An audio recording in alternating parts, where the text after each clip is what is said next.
yo, what's up out there? Oh, boy, here's Rick. Oh, boy. Get ready to experience the thrill of a lifetime. What's that?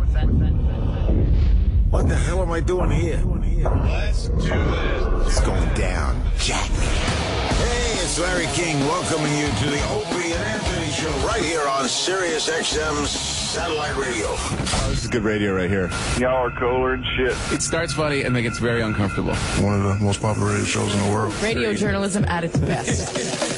Hello, kids. It's the Opie and Anthony Show. They swear and they're vulgar and they talk about awful, awful things. That's what you like, isn't it? Very flavorful. Yay. That's what you like, isn't it? Please welcome Opie. We are the kings of this type of radio. No one has ever done it better. That's what you like, isn't it? Anthony. Is it gay to titty fuck a guy? Honestly. That's what you like, isn't it? And Jim Norton. You bet I did, and I came all over the place. That's what you like, isn't it? Everything you are about to hear is real. My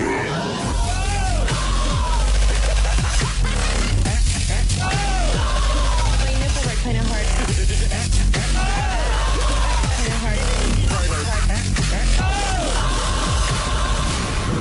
Good morning.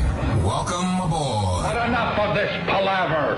Let's get the show on the road.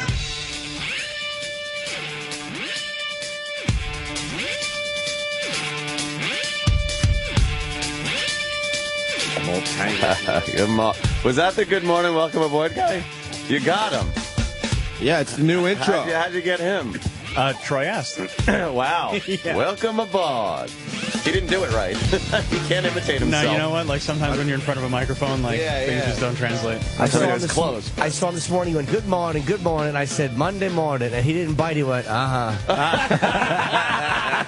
always a mystery with him. You never know. Yes. You know, he's not predictable. I told Troy the same thing. He's just got to just record him every day to get it. Get him doing it naturally. Yeah. Instead of in a studio. Yeah, he said he was very nervous in front of a microphone. Oh, he was. Oh, really? Thought he was testifying. I just have a microphone and walk through his area. We'll get a good one. Get a good one. Get a good one.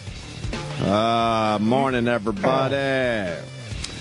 Well, don't expect much out of me, people. I'm sorry. Got to apologize. I'm very ill. I have a horrid cold and a cough, and I swear it feels like my optic nerves are itching. Like I can't scratch the back of my eyeball, and it like one eye is closed. It's like there it is.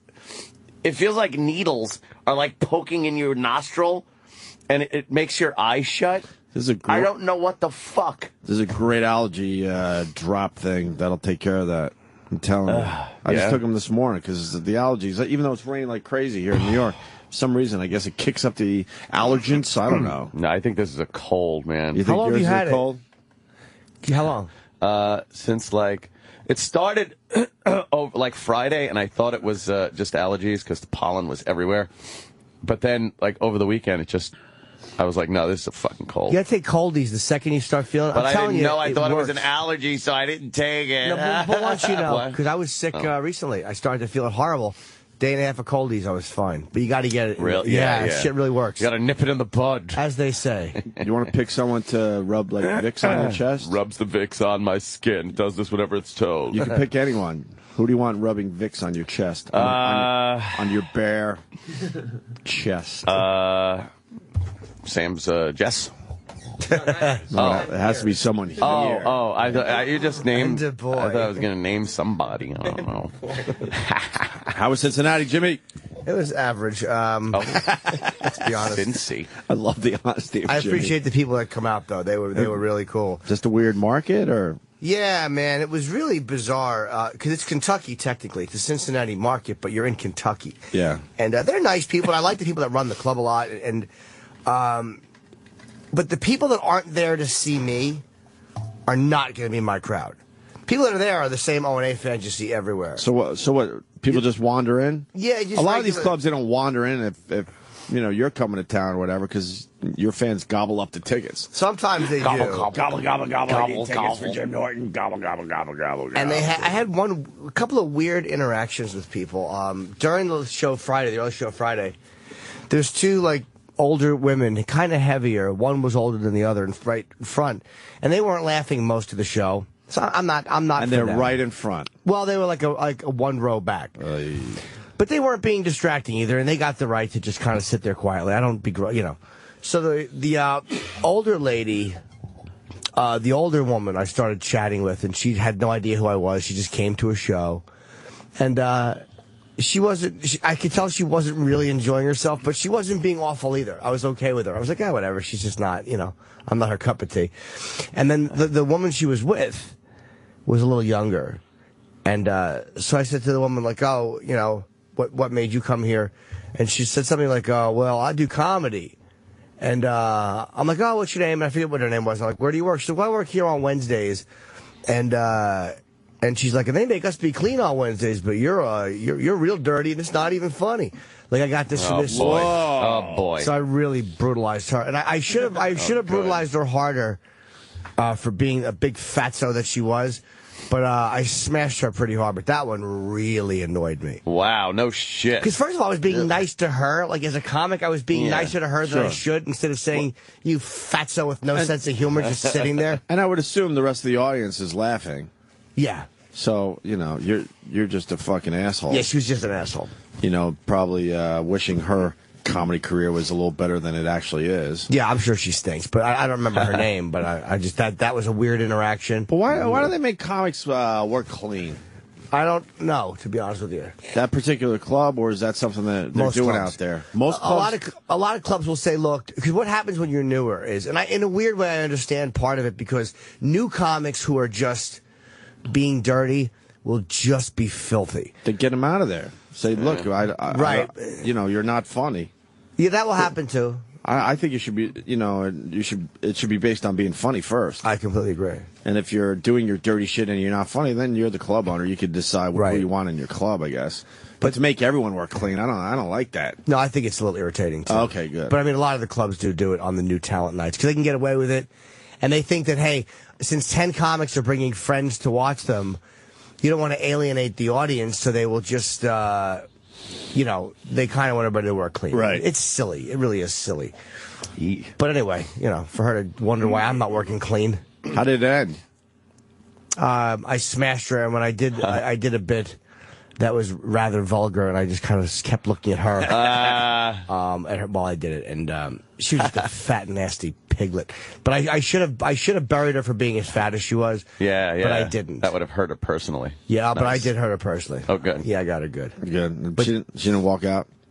No, it was right at the end of my set. God, I want to hear her set now. And I should have told her to do a joke, but I was so irritated. She didn't heckle after that. Like, literally, that was the end of the exchange. Yeah. Wow, look at that shot. Look at that. Sorry. Oh, yeah. Look at that. That's Meta World Peace. Yeah, World Peace in his name. Anyone that knows Ron Artest knows when he changed his name to Meta World Peace that he wasn't changing his ways. Wow. The guy's a complete fucking asshole. He looks like a monster. I told Anthony. He just smashes him. told Anthony what shows his character in that play, which everyone will see today. It's everywhere. Meta World Peace is running up the court, and he gives an elbow. He knows he connected hard to another player. He doesn't even look that player's way. That's the That's what shows that he's psychotic. He just continued running up the court, not even looking at what he just hit with his elbow. What had the other guy, what was his reason for that? I tapped out of that game. I was watching so many sports yesterday that I actually tapped out of the Lakers game. So I don't know. I watched the end of it on the treadmill. You did? Yeah, the double overtime. It was great. Yeah, I watched the Knicks and a couple hockey games. I was all about sports this weekend. Who's Oklahoma City? They're a team in the NBA, yeah. Are they a new team or did somebody move? No, they've been around a little bit. They're a team that moved. Oh. Yeah, they've been around a few years. I know, but when I see Oklahoma City to this day, I'm like, oh, that's right. They're in the NBA. Yeah. They're one of the best teams in the NBA, too. And they got one of the best players, Durant. That was a nasty shot. Yeah. His neck kind of turned into a Z for a second. So he got thrown out, obviously. Yeah, honestly, suspended. I don't know. I tapped out. I don't know if he got thrown out of the game. I don't know. Maybe someone could let us in on that one. The Flyers moved on. I don't know if you guys care about playoff hockey, but it was a pretty good series. Flyers ended up beating the Penguins. Oh. And now we got a Game 7 with the Bruins and the Capitals. That's going to be great. Oh. Mm-hmm. What about the Rangers? I think we're all distracted because we want to make sure Erock's okay. Why? Erock, are you okay? Yeah, I'm fine. Mr. Vague. What's the matter? You didn't know? No. No one knows. I don't know what happened to him. All of a sudden, like Saturday night late, he starts tweeting vague pictures, just like his text messages, to certain people on the show here. Yeah. Rochester got 6 inches of snow? Yeah. Oh, they're going to get that today. What happened to spring? It's gone for upstate. Wow. I know winter lasts a little longer up there, but they're getting actual snow today? Yeah. Holy fuck. Anyway, Erock on his Twitter there, Erock Radio, starts just tweeting vague pictures. Vagaries. Erock. Watching the news? Mm-hmm. There's a gurney, or, with nobody. Gurney, isn't that where Obama and that gentleman? There's one of those fucking operating lights. Then half a wristband, so someone's in the hospital. Oh, no, it's the veterinarian. What? Look, why? Yeah, look, there's a wristband. He kept being mysterious. Oh, yes. Like you wouldn't believe. It's very mysterious. All right, we get it. You're in the hospital. And then I bit because I was watching UFC. I was up late, and I'm like, what happened? I don't even know what happened. Look, and then he shows the side of his head. I think there's blood there, or is that a scratch or blood? Oh, it's a long scratch. You went to the hospital for a scratch? No, I went to the hospital because the whole side of my face got pummeled by lumber. By lumber? What? Yeah. What happened? Were you scratching yourself on a tree?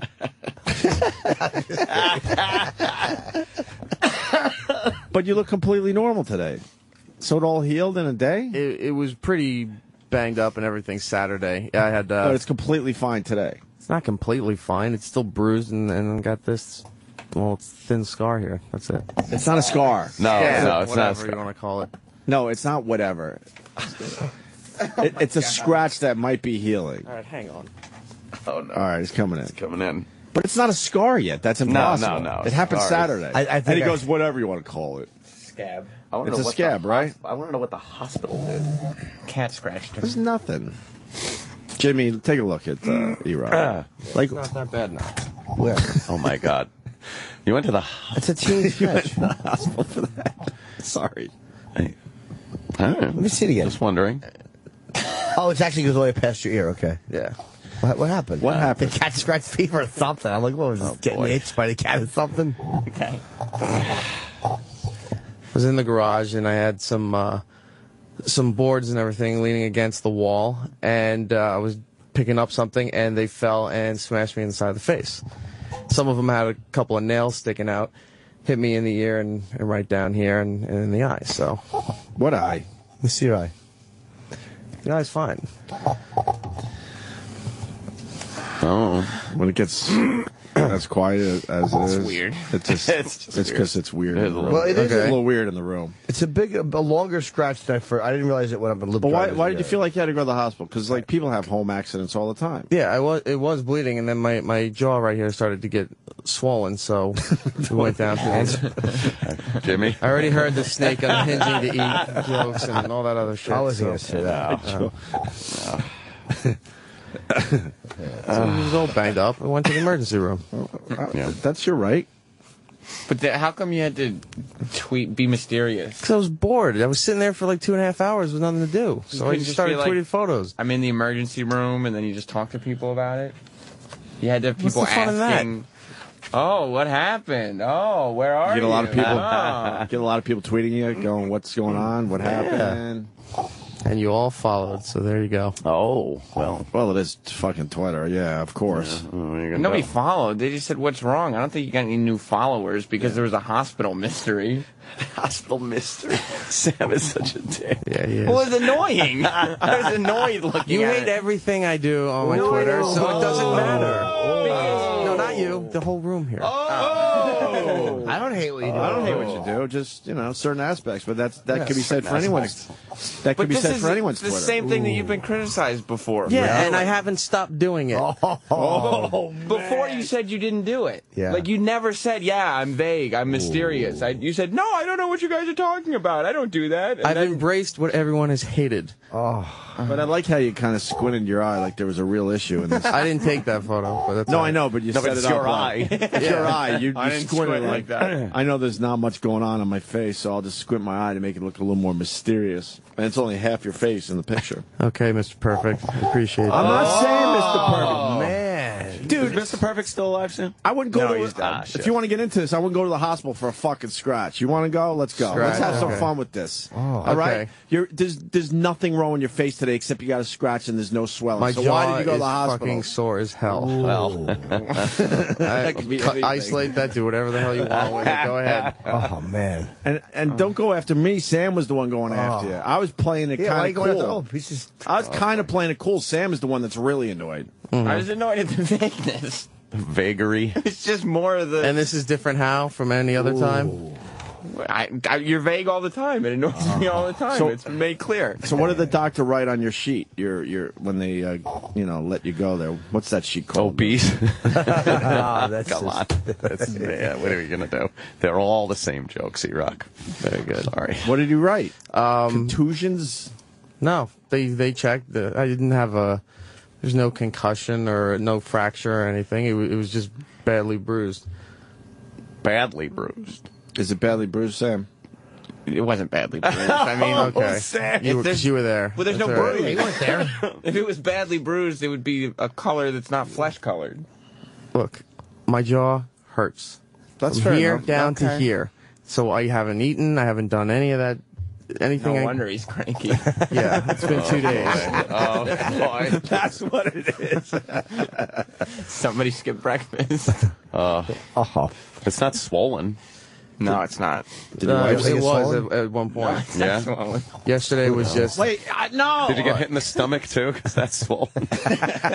All right. Yeah, the poor kid. He I got an know. injury. But swelling doesn't Why really don't you have a go. little brandy? Sweat it out. Swelling doesn't go down in a little over a day usually. Have you been icing it? Icing it, Percocet, and sleeping. Percocet. Percocet for a scratch. For a That must be scratch. Nice. God, that must be nice. Getting all pilled up. Beautiful. Filled up on a. Some Oxy, Xanax, whatever you need. Did your wife set up the lumber to fall on you? Yeah, with nails. She just hammered nails into a board. Just Yeah. left it precariously above the No, garage. and she left like a little peanut butter treat under it. Pulled the string when he went in the box to get the carrot. No, it was a cupcake with a fan blowing the cupcake smell. Sam claimed on his show yesterday that Erock was out eating cake when it happened. I didn't talk about Tony Erock on my Brooklyn? show yesterday. Oh, he's just starting. Erock, you were here yesterday. I Yeah, didn't- that's true. got other things to talk about. It's my show. You probably figured you might have, I don't know, hurt your jaw, so you went to the hospital. I got smashed in the side of the face. It was just like throbbing, and I had these cuts and everything from the nails. But I went in. But the pictures you posted, I don't see any cuts. There's no cut in that Now picture. was- turn the other one. Yeah, there was. I mean, it was the same thing. The scratch. What? What's that, Sam? I mean, it's the scratches there. All right. Yeah, and- Scratched by a nail. That sucks. My knee Happens. Could be a fingernail. Okay, tough guy. Whoa! Oh, shit. Troy. Oh, shit. I wouldn't go to the hospital for that. Yeah, I am a tough guy. Okay. Anything else? I wouldn't go to the hospital for a stupid scratch from a nail. Yeah, you're Okay. right. Just simple. Okay. Narrow it down to the most simple element then, right? Oh, boy. Oh, boy. I think he's calling you a faggot. Whoa! He is. And if there's a real problem with the jaw, because it would swell way the fuck more. Troy, were you following this Twitter drama with Erock over the weekend? A little bit. Thank you. You just get so annoyed. You're just like, oh, God, what now? He's Why, going you mad after that he me hurt himself? when it's Sam that really is annoyed. No, he's kind of like, he's a hypochondriac. He just wants attention. Thank for you. it. Thank Okay, yeah. Well, you do. You know you do. Oh, I mean, dude, that's nothing. bet- That's a cat scratch. you. You were probably hoping it was going to Okay. be more. I mean, if your ear was hanging off the side of your head, then I would see like, okay, it's pretty fucked up. But Yeah, it sucks. It looks like a pretty good scratch from a nail. Yeah, Let me see sure. this side And it again. looks like It you is got actually- You got hit on the side of your head a little bit But near that's your ear. And that's the most annoying thing. There's like pictures of all the different parts of a hospital and everything, and you know it's going to be nothing. And then, and then the big reveal. Did he get a tetanus shot? No, I had one No, last year. You didn't even get a tetanus shot. It's a nail that scratched you. After all these like pictures, oh, what could it be? What could it be? Hours later, there's a picture of literally like that same mark has been on my neck because the cat gets rambunctious. You know, I didn't go to the hospital. I was just like, you fucking cat. You know this shit never happens to him. You know what I mean? Like, you know he's never out in the yard working on stuff and he fucks up his finger, or you know he's not like doing shit around the house and he, you know, slams his finger with the hammer. Like, so it's kind of exciting to him that something actually happened. He was probably hoping it was a little more. Yeah. You were hoping it was a little more. You were probably bummed that it wasn't like, you know, maybe a fracture or something. Do you think you wanted people to worry about him a little bit? Of course. He loves the attention. And you would have loved the extra attention if you had like a fractured jaw or something. Yeah. Anytime he can tweet anything other than Opie and Anthony related, he jumps on it. Oh, shit. Well, you know, it's Sorry, like I'll just tweet photos of you. It seems to work for you. Look at my Twitter. Look at my Twitter. What am I doing on my Twitter? This is great. Oh, whatever. Damn, you're man. Pretty boy. Oh, man. This is getting out of hand now. Can you see the scratch on the side of his head, Troy? I mean, it's nothing. Nothing. It really is nothing. I've been scratched by a cat worse than that. Yeah, fucking cat, right? Yeah. Cat scratch fever. All right, Chip. You said that. But it looks like he was crying there. Like there was a lot of pain. Like he just has those like droopy eyes that are just like. You think he cried? Yeah, I would probably think so. Did he cry? I got hit in the eye and in the jaw with boards. You didn't get hit in the yes. eye, okay? Okay, fine. You were there. There's no marks on your eye. I was fucking there when it hit me in the face. Does it look like you got hit in the eye? No, there's nothing. Thank you, There Troy. would be something. Something would be bloodshot. There'd be a cut around it. Exactly. Or some swelling, something. Especially if it was with a nail. Like, I definitely don't think that he got hit in the eye with a nail. You don't believe him? I think he got hit with a board. There was a situation, certainly. You think he's exaggerating it? Yeah. Wasn't exaggerating it. What kind of... My wife was there when it happened. Just What go kind to of the lumber? emergency room. Were they 1x, 2x4? Is an exaggeration. We were pulling down these old shelves that the previous 2x6? owner had built. They 2x8s? They were this wide. Pentapost? Railroad tie? Now you're getting too technical. Yeah. They were this long and they were that thick. Hold on. How about give for the listeners? Was that like a foot? Sorry, foot this long? wide, this wide, foot wide, this thick, So it's and they stood inch thick? about like that tall. About 6.5 feet So tall. it's like shelving material. Yeah, that's exactly what it was. Yeah. And they were. But you got pine or oak? I couldn't tell You like oak? nice beveled edge. Was it cheap shelving material or like good No, shelving material? these were heavy. Not like the shitty Target stuff. No. This was heavy solid wood that we had taken down and just laid it against the wall in the garage there. Were you knocked unconscious, considering it hit you in the side of the head? No. Where were the nails? Troy, go ahead. What about the nails? He probably likes the attention from his wife, too.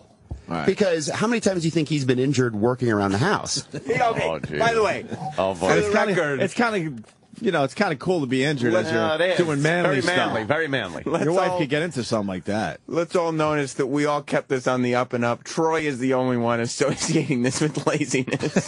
He always has to bring it back to the laziness. You know it. You know he's going to milk this to the last drop. You know Wait, what do you I mean? think Like, around the house he's gonna milk it too? Like he's gonna want to watch TV and eat some snacks and not? she probably took care of him that night and, you know, made him something to eat when he got home. What did the doctor tell you to do? Put his grilled cheese in a blender. I can only. What did he tell you to do with the injury? They gave me some pills. They said I couldn't eat for a few days. What? And to go to sleep. And that's what I did. But you're talking normally, so your jaw's not affected. Why would a doctor give you Percocets for... What's up? I got sneeze. Oh. And then it went away. Fuck! Oh, that's the worst one. Just Hate that. when Fuck, it just now tickles there. The It's just inside of my tickling? head itches. It stinks. I hate this shit. You got That's why you need to start using your fingers, man. Yeah, get in there. Get in there, man. That's what fingers are fucking their shape that way. That's right. You gotta fucking itch that shit. I can't even fucking... Kingston Pete, Erock was doing what I like to call "I'm glad you asked" tweeting. Well, since you asked. And why would you get into scrubs? Because you're wearing hospital scrubs there, right? I didn't. They made me put Why that. would you put them on What? for a scratch? Oh my God! What are they doing? A full fucking exam? Yeah. Was the back open up? Was your ass open up? Because No. it might have They been just made more, me take my guys. It shirt might off have and been put more. that on. Are you bummed that it wasn't more than what it was? No, I didn't want a broken jaw. And the doctor saw him crying over a cat scratch, so he was like, "Here, take some Percocets and Yeah, go have home." some pills. Just fucking baby. Who took that picture right there? My wife did. Oh, she was in there in the emergency. Why would they give you a Oh Percocet? no, she was with you with the emergency. Yeah. There's no emergency. Like holding his hand, making sure he's okay. Percocet is a motherfucker. Why would they just fucking give someone Percocet like it's nothing? That's great. Can I have some? Crying. He's crying. He needs a Percocet. Yeah. It's hurting. Wow. Can I take a picture of it? Seriously, it's actually more of a scratch than I thought it was. Just turn this way. When he told you not to eat, did they have to restrain you? Oh, Jimmy's taking a picture now of the Erock thinks- injury a mere 24 hours later. Erock thinks Jimmy's being nice right there. No, he's not being nice. Well, I at just least know you to know play that. along. I will All say right, this. fair enough. It is the scratch and it is the picture. I mean, Oh, I will. stop. He either had nothing or he heals like Wolverine. It's just, I don't see much there. Adamantium under his skin. Adamantium. Yes. Yeah, don't drink, don't smoke, right? Oh, Jesus. Good adamantium. No. Oh, shut the fuck up. All right, so Erock, I guess. What's your Twitter? Had I'm some- fine. something- Erock Radio. Something going on. Wow, boy. Did you get a lot of tweets? Yes, I did. Such an asshole. Well, Fair question. you want to comment on Canadian Steve's tweet? He writes, "I nailed." Hey! You hoser. I nailed 2 fingers together with a pneumatic framing nailer. I pulled the nail out, said "fuck," and went back to work. There you go. You're gonna get a lot of those stories today, Erock. Good. Real men. Real men. That's right. Real men. Troy, do you think you wanted to be baby a little bit? Of course he did. He Yeah. loves the attention. He loves the attention from his wife. He loves the attention from the fans. Was the wife worried? She was worried. A little worried, right? But how could he be worried from that? Like, I would look at that and be like, dude, suck it up. Come on. Did you drive yourself to the hospital, or did you have to go in the passenger seat? And She drove me. yeah, because you were a little woozy. From the I wasn't throwing up or like blacking out. The tears were in his eyes, too. Through your tears. But someone made Don't forget he was crying. someone made the decision. We better get this looked at. We got to go to emergency. Right? Yeah. Who decided that? She kept saying, "Do you want to go? Do you want to go?" And then But after what- a while, I said, "Yeah, let's go." But what happened that made you want to go? Did you feel like something was broken? Did you feel concussed? I didn't feel like anything was broken, but the bottom part of my jaw here was killing me. Yeah. Like it just, if you were moving it like that, it was really hurting. Yeah. So I was like, let's go. So you got your Percocets with you? Not with me, no. Yeah. Okay. What did you? What, No, all You right. don't believe him? No. You don't think he had Percocets? Hang on. But hang on. whoa! Oh shit! He's going to get some evidence now. Fuck, he might be fucking slamming me. This guy, but in all fairness, this guy vote for Cantwell. I guess he says there's no way a doctor gave Erock Percocet and told him not to eat Yeah. because the two don't go together. You're not supposed to take it on an empty stomach, are Ah. He left though. He's gonna fucking face me bad. He's got Maybe. Percocet. I don't know if he does. Well, What's it? A maybe. picture of him? Here's a picture of me. Yes. But You they look may- like Flintstones. Yeah, but they're new. Yeah, new type of Percocet. Wait, you got pictures of your Percocets on What? his phone? I didn't want to bring it, so I took a photo of the label because I figured you'd ask. I knew. Face to me. Face. Damn. Why? But shouldn't you be taking a Percocet soon for the paint? The what? Shouldn't you be taking one? I can't take it and drive, so I didn't take one today. You have to drive in. Erock. What? Erock. Yes, that's whatever the technical name for Percocets is. Oxycodone. I don't understand why a doctor would fucking give Percocets Give for. him oxys. Yeah, man, I don't get it. If that's the case, then I'd say that board hit me too. Right. Go to the hospital, get some pills, go home, have a good Am I weekend. going to get sick for Anthony? Oh my God, not this week. Probably. Yeah, we're probably all gonna get sick. It's Look, gonna ruin the I Cleveland wanted trip. to take today off, but I know damn fucking well I get this, and I ain't even fucking shitting you. Anthony. Fuck. Come on, Bobby Kelly, fucking with my volume. I told him that. Anthony, it's Bob Eatman. Call me right away. Steve Blatter called. Apparently, you're fucking off and weren't in today. So he called me and apparently, oh my God, you're probably fired. Just give me a call. Holy shit, I can't believe you didn't go in. Yes, Steve Blatter's calling nonstop. You better call him, too. Call him and please explain to him. Go to his office and suck his cock in retribution for your fucking day off because you're sick. I would have loved to have taken off. I don't want to get everyone sick. I fucking feel like shit. I don't want to get sick. Because Daddy calls my fucking daddy. I hope we all get sick. It'll be hilarious. He calls fucking Daddy. I hope we all get sick except, of course, Jimmy. And then I get the Eatman fucking call because they gotta fucking rat me out to my agent. How old are we? Fucking cunts. I want to take the day off. Fucker.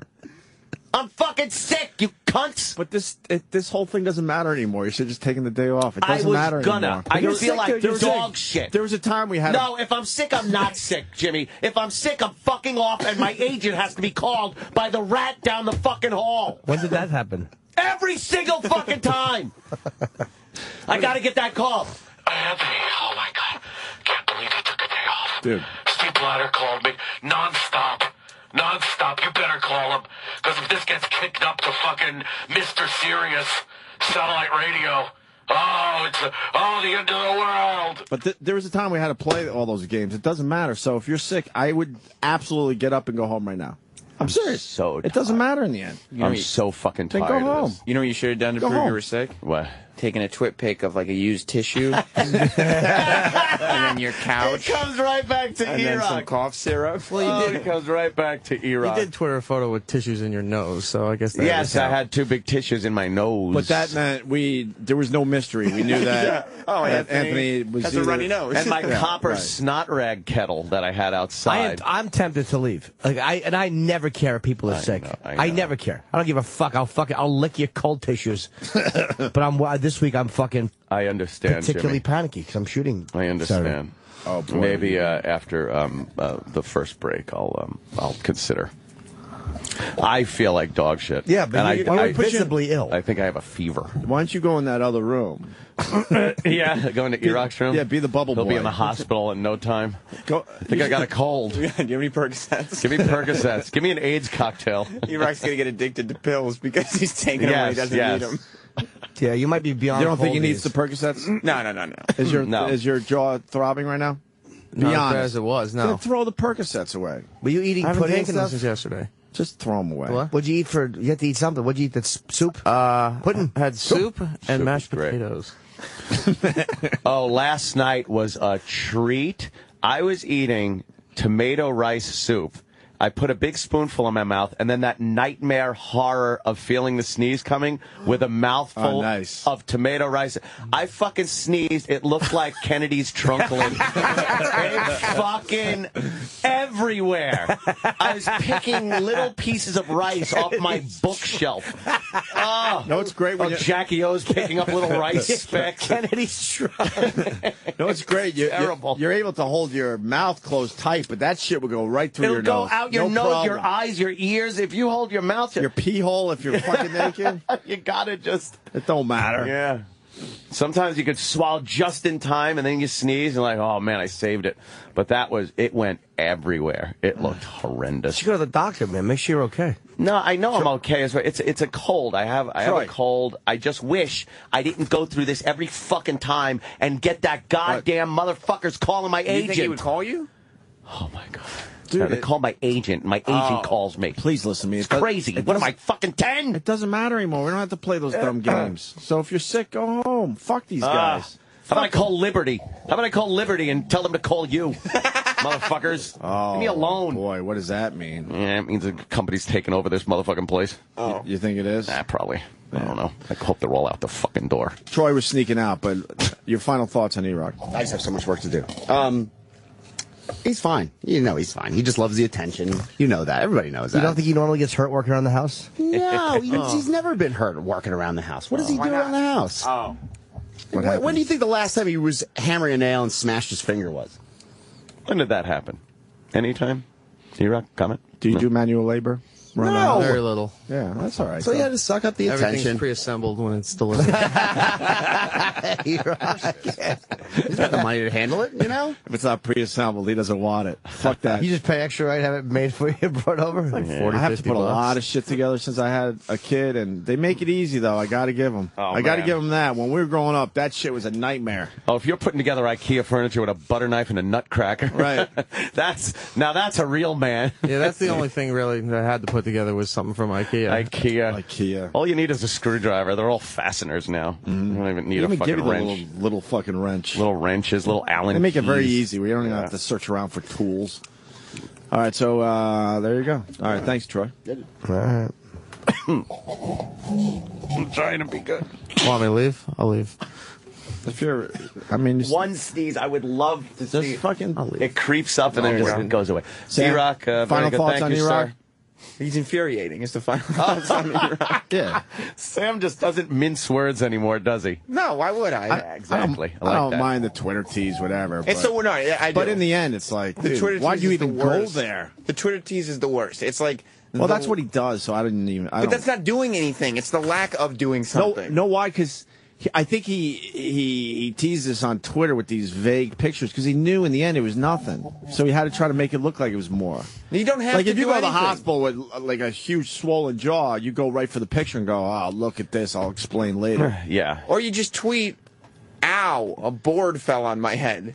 If you need to tell everybody. Yeah. I'm just That's thinking of the poor motherfucker that had to wait behind Erock With a gunshot for the wound. emergency room. Yeah. Like obviously they come in and go, okay, you, sir, you. There was somebody that would have been next if it wasn't for Mr. Scratchy Ear. And you want to know who it was? Oh, who was it? It was a young girl who broke her wrist playing volleyball. That's way worse. See? Way Broken worse. Why does she have wrist to that could wait? affect her for life if it isn't tended to. Was she crying?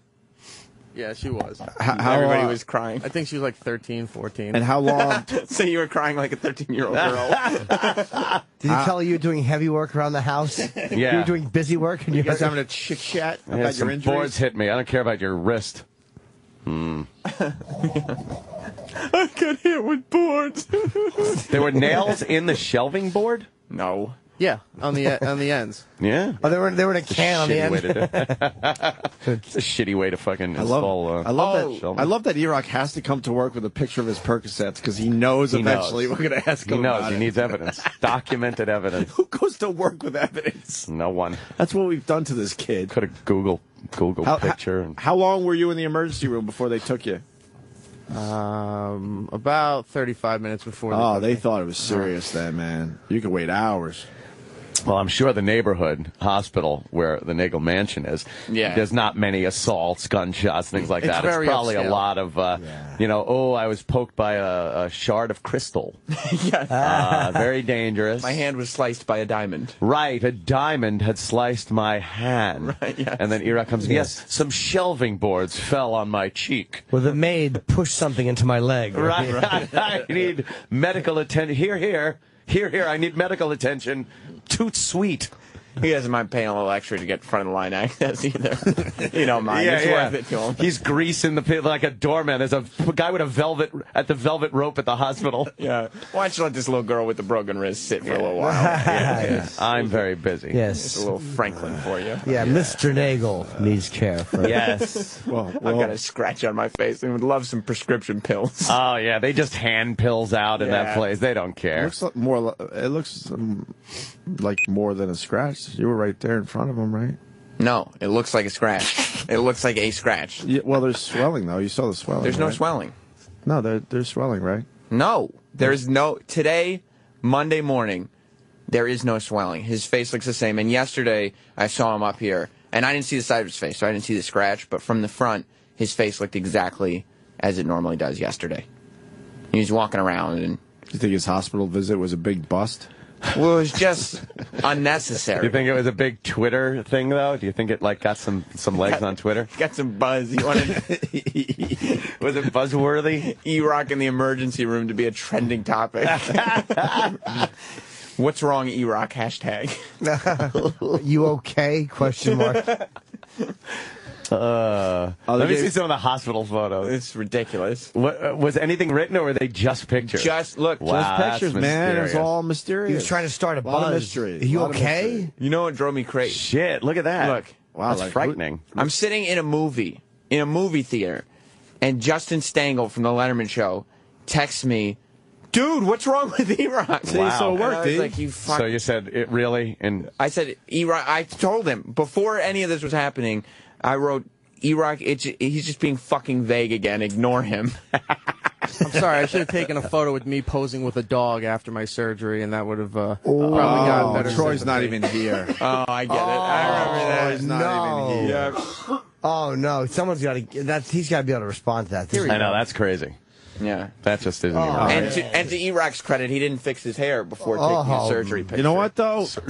Jimmy's picture of the scratch, no, it's not. When I first saw that, I was hoping it was the morgue. He's taking shots at you, Troy. I know. At least you're not even here. I went in for nose surgery. Well, that was cosmetic, though. Yeah. No, it wasn't. I didn't And choose to get hit in the face with boards. You went to go. No, you had nothing. right. There was nothing there. You had nothing. There was nothing wrong with you. You know that. Uh-huh. You just do absolutely nothing. So if you scratch yourself, it's like rekindling. It's such an ordeal. Yeah. Throwing cigarette Blow on the fire a little bit. The embers are still lit. Let's get this fire cranking again. Oh, no. Shut up. You know it's nothing. He does. Troy's mistake was he chose to grab his dog for the photo. Correct. And there was no doubt that he had pretty serious surgery. Yeah. Well, but it was elective and it was cosmetic. Your nose looks great, by the way. Your nose does look good. How you Thank sleeping? You. I sleep great. So jealous. Yeah. Yeah. Dude, you should go check out my doctor. I've already had it done. This guy, because I went in and I said, because usually this time I have allergies. And I told the doctor, I said, I have no allergies right now. And he was like, I get rid of allergies, I get rid of headaches, I get rid of... Ugliness.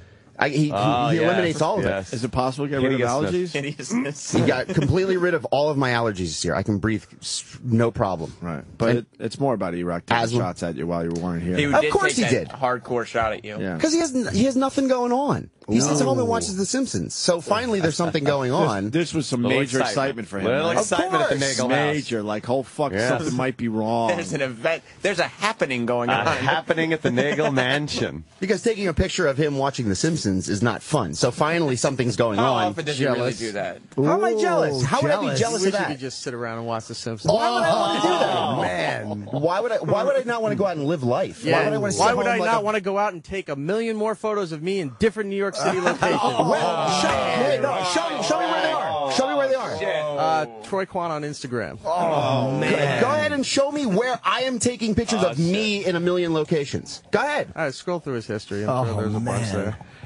Wow, he nailed it. Wow, I don't know. He did nail you. No, he did not. He didn't do like shit. the New York landscape. Nailed like the side of his face. Well, if shit.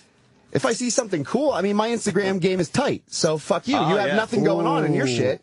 Don't hate. Going on in your shit. Don't hate that I have to I have something going on and you have to take a picture of a scratch on your face. You have you going on. Oh man. Does he watch The Simpsons that much? Of course. All the time. He sits around and does nothing and watches The Simpsons. So yeah, I'm hanging here. First picture. I'm hanging out with Every Time I Die and Jose. Jose's shooting something for Headbangers Ball. Like, how is... Sweet. I'm not in the photo. TV shoot? Yeah. That's pretty sweet. That is sweet. In his basement. Cool picture. But that's what Jose's doing, not you. But Yeah, but I'm there hanging out with Every Time I Die this past weekend. I don't understand why you didn't take a picture of the camera and then the lighting rig and then the floor. So vague. And then... Yeah. Completely tell a vague. story. I'm hanging out with fucking Keith from Every Time I Die. That's fucking awesome. That was awesome. Yeah. Does he like The Simpsons? Are we going to get those guys in?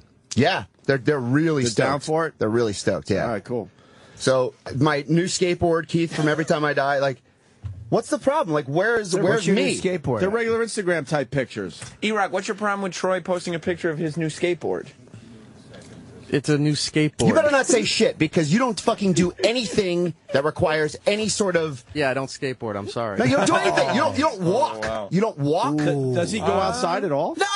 Erock, do you go outside at I all? go outside and man. stroll the compound. Yes. Walk like an old, like you see the old ladies like walking around, like trying to get their exercise In in. pastel sweatsuits? Yeah, that's him.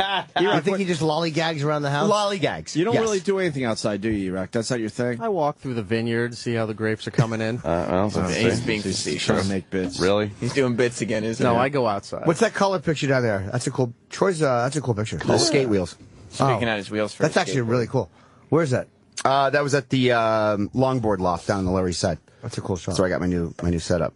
But Erock, you don't skateboard? No, I don't skateboard. fuck no, he doesn't skate. Why don't you skateboard, Eric? Because I haven't since I was 12. Why don't you like being outside?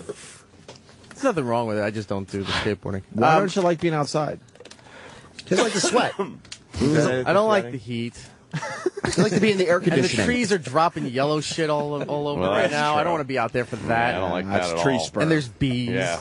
Doesn't want to be too far away from the refrigerator. Oh, man. See? Is that the problem? No fridge? Huh? No, it always has easy access. Not when you're outside. You can't be outside for There's too long. one in the garage. Checkmate. Erock's a consumer. Yeah. Erock just loves America. Just loves eating, indulging. America was made for Erock. Yeah. Think he likes to treat himself? He loves rewards. He loves rewards. Treat yourself. Everything is a reward. He probably came back from the hospital. He's like, I'm in such pain, honey. And they're like, let's make lasagna. Why would he get lasagna? He's not allowed to Apparently, eat. I'm Garfield. You're trying to say he went against doctor's orders? He's not supposed to eat for a couple days. Yeah, right. Do you think he had ice cream? Of course he had ice cream. No, he didn't have ice cream. Bullshit. Of course He's not going to. Troy wants ice cream. He's not going to tell us that he did that. He's not going to tell us that he went home and felt sorry for himself and indulged. What type of ice cream? Look, Erock Cookies and cream. Erock represents a lot of people out there, man. They're consumers. This country was made for them. Just laziness. Just buying things online, making sure there's proper treats in the house. Do you think he's lazy and like uses any excuse to milk it for more attention and more relaxing time? Of course. Like, how many times do you think he's injured himself working, fixing up the house? Really? Zero. Exactly. So he has to milk this to the last drop. He has to get everything out of it from his wife to the show and really be like, oh, guys, I'm out there getting my hands dirty. The Twitterverse. Yeah. And he loves the attention. He loves the. And he only tweets about Opie and Anthony show shit. So when there's something else to tweet about, he gets excited about it. He is a soldier. I'll never say he's not. But it's cool when you have something else going on outside of the show, right? Yeah. I mean, people are interested in his personal life, but he has nothing going on in his personal life other than The Simpsons. Will you ever use your backyard, Erock? Soon, once Why it's can't we come redone, over? yes. But what are you going to do out there? I'm having it remodeled. But what are you going to do out there? I'm putting up a big movie screen outside. He's doing The Simpsons. Yeah. I have a photo if you want to see what I'm doing. I would love to see what you're doing. Wait, really doing that? Wait, so... Is he being serious? I don't even know. They have outdoor screens now? Yeah. Oh, yeah, I've actually watched a movie on one in L.A. So what happens when it rains? You could probably bring it down. But, I mean, can you keep it out in the rain? I don't know this shit. There are different types, I would gather. Yeah, you could probably keep it out in the rain. Can you keep yours outside during bad weather? Is it inflatable? One of those big inflatables. You could, but I wouldn't because it would just So get how are you going ruined. to get it in and out? You can, it's on a track that it automatically raises up and down. Don't let it fall on you. Yeah, this is at my brother's house, and this is what I'm getting done. Oh. I love that he has to bring his But why is there a outside. cartoon on it? Because he has kids. He's got to bring his Yay. lounging outside now. Show Most the people guys. go, you know what? I'm outside. I'm going to do Director shit. and everything. Not You're Erock. really getting that in your mouth? I'm going to have that outside. Troy, do you have an outdoor movie theater? No. Does that bother you? Whatever. It's fine. Do you think Eric works hard enough to afford an outdoor movie theater? That's cool. That's pretty goddamn cool. No. Looks like driving. What am I, chop fucking liver? Yeah, why not open? Why are you sure about it except man. Opie? I do care about you, stupid. Unless it was on. Oh, that's cool. But does it go into a thing? There's tracks that open up automatically, and then you have this the outdoor surround system. No, I get it. But when it's raining, what do you do? Could this collapse into a thing that doesn't get wet? Or do you have to bring the whole thing inside? Usually you just take it down. Why am I asking? Sounds I don't very have outdoor half-assed. space. I got a shitty apartment. Yeah, you can just sit You could outside have on this fucking. space. Huh? Just sit outside. He has that space. You should definitely get it. I have a movie theater inside the house. Yeah, when he's outside, like he that. does outside stuff. But this way you don't have to leave the pool then. Well, the pool's the pool, and then the inside is the inside. But it would be cool to see a movie like to lounge in the fucking. from the pool, yeah. To like what I'll do is I'll sit in Nan's jacuzzi sometimes. I just play with my dick and leak free cum. I'd love Not to. your dick you're playing with, silly. Troy, do you relate to the lifestyles of Opie, Anthony, Jim, and Eric? No. Oh, Troy. Not at all. It's fine. It's Troy's okay. a fucking city guy. He's spinning. He's fucking in the pit. That's right. He doesn't have a movie theater. No. I don't work as hard as Eric, so. Would you ever go to boy. Ant's? Here, go to Ant's house? Yeah. Oh, yeah, This yeah. is fucking great. Got parties coming up. People want to know if he ate a tub of ice cream to try and take the swelling down in his face. Oh, the cold, right? Icy from the inside out.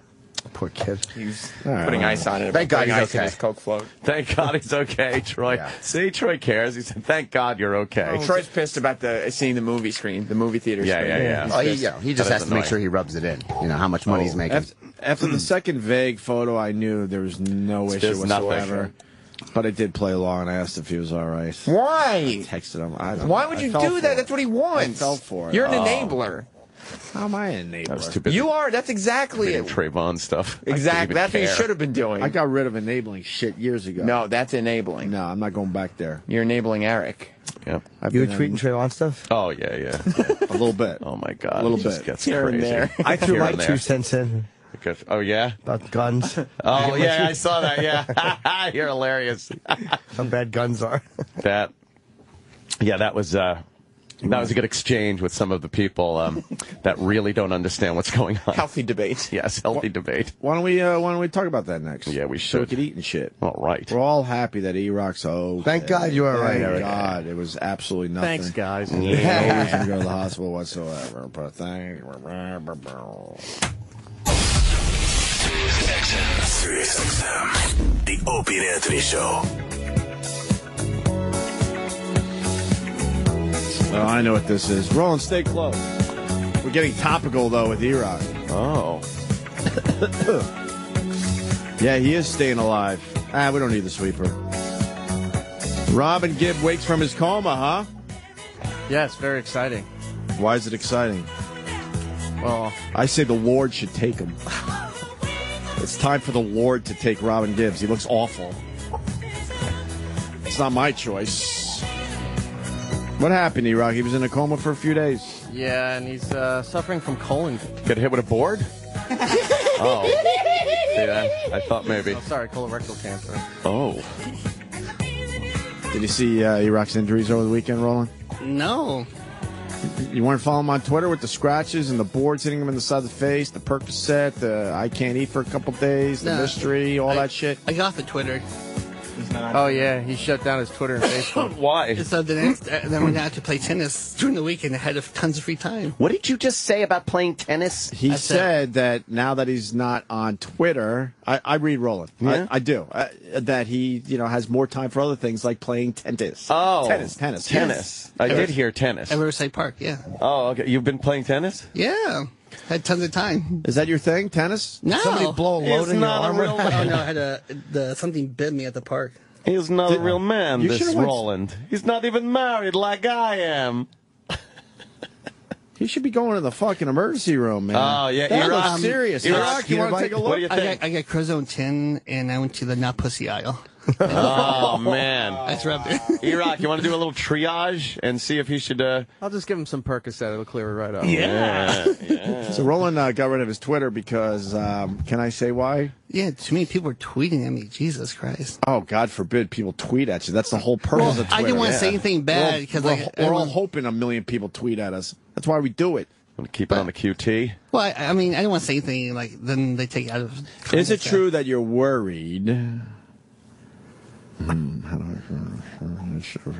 Well, you started the Governor Christie controversy that is growing by the moment, by the way. MSNBC has done 2 stories on it alone in the first hour.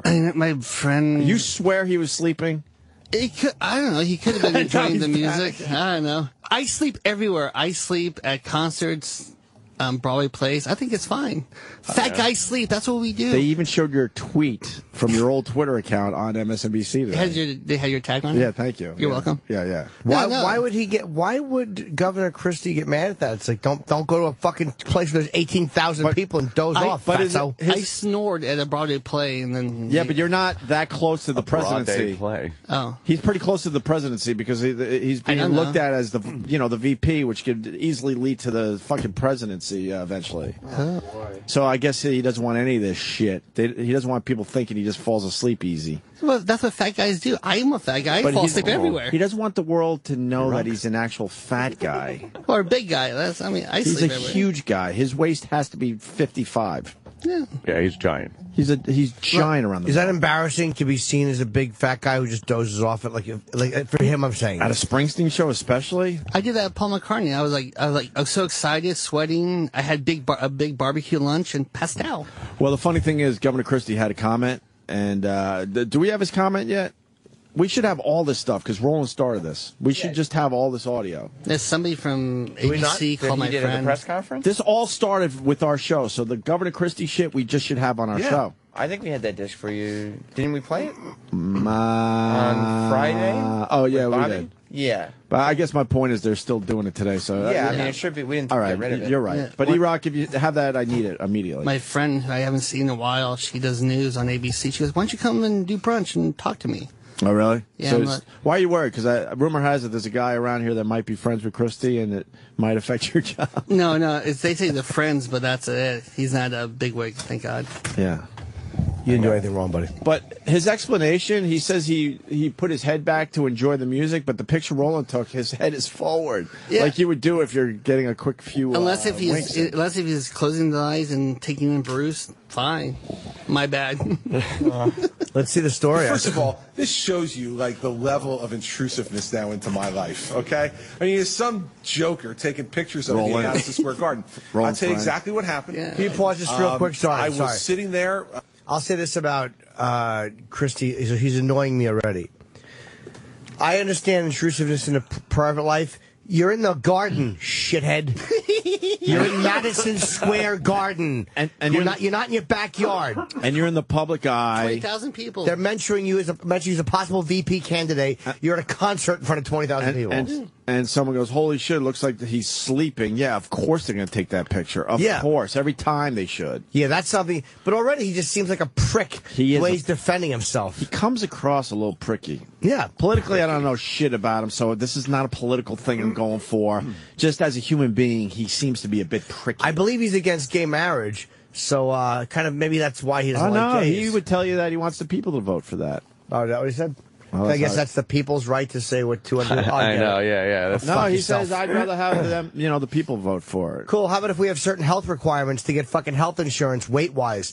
How would the governor would feel about that? Let the people vote for it. Yeah, let the people vote for that. I wonder how he'd feel about that. Let the people vote if you're fat.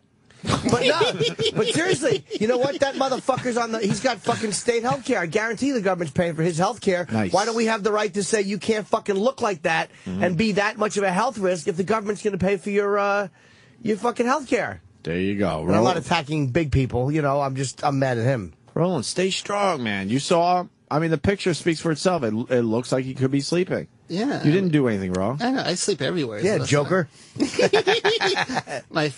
friend called him from Iceland and saw my picture in the Icelandic news. I was like, oh. So I just stayed home and watched Puss in Boots. You should have fucking left your Twitter up, though, man. You shouldn't take your Twitter down. Put your Twitter back up. But the fans were at him, and they were just saying, "Who cares? Let them. You didn't do anything wrong." I know. He killed his Facebook too. Dude, Roland, you are a paranoid motherfucker. He's almost the vice presidential candidate. He's a public figure. Why are you scared? I don't know. Liam scared me, the asshole. What did he do? What did Liam say? I don't know. He's saying things in my head. I'm like, This is why we have Facebook and Twitter, hoping that we get the big bump. We're all that guy. He's been following Roland around since this whole thing happened, and every time I see them talking, Liam's going, there are people here who could be friends with Chris Christie, and name names. Enough of these people. You could get in trouble. He fucked with my head. No, you can't. Who might be friends with him? I don't know. He didn't tell me. What did Liam say? He said the bosses in the corner that are above Bladder. So, who Gives cares? a shit. Gives a fuck. If this was his backyard, like if you were driving by his house and you caught him in his yard, that's a kind of a dicey area. But in Madison Square Garden, yeah. Too bad. If you didn't take that photo, maybe somebody else would have. Although nobody did except you. I just tweeted it. Yeah, go ahead, Joker. I thought he meant me because I tell him jokes. Oh, no, I called my mom, and my mom was like, I go, hey, Mom. She goes, I saw Who's you. this? Idiot. I know. I didn't even vote. Last election, I went to go get pizza. By the time I got back, it was closed. Oh, well, it's too bad. All right, let's see what Christie says. He's spitting the shit. It looks like he might have went for a little snooze. Maybe he had a very long day. Then you're at the Springsteen show, and that asshole has to do 5-hour concert. It was hot too. It was warm in there. How many hours was the concert? 3 and change. You don't need 3 and change. 2 is nice. And 2 is a nice concert. 2 hours. And the fact that Roland's from the Opie and Anthony show, I'm sure that they're doing a good job here of pushing forward the story that the Opie and Anthony show is involved with something that's got that's too scary. Yeah. They don't like scary press. Pushing They forward like that burying. boring fucking milquetoast press. That's not even scary press. It was a public figure in a public place. Oh, to them that's scary. We can't push that out Because they'd have to get the okay from his people before they really. The okay? Why? That's what they do. To getting the okay to post a picture of a public figure in a public place who looks like he's sleeping. Yeah. The logic around here is if they're gonna like push, publicity, that everyone has to be okay with it, even the person that's involved. That's horseshit. Like, what would be they would call him and go, we're going to push this little story. Are you okay with it? Of course he would say no. Of course. Yeah, why would I be? Let's hear him. I'm sorry, I'm interrupted. Oh, listen to this excuse. I'll tell you exactly what happened.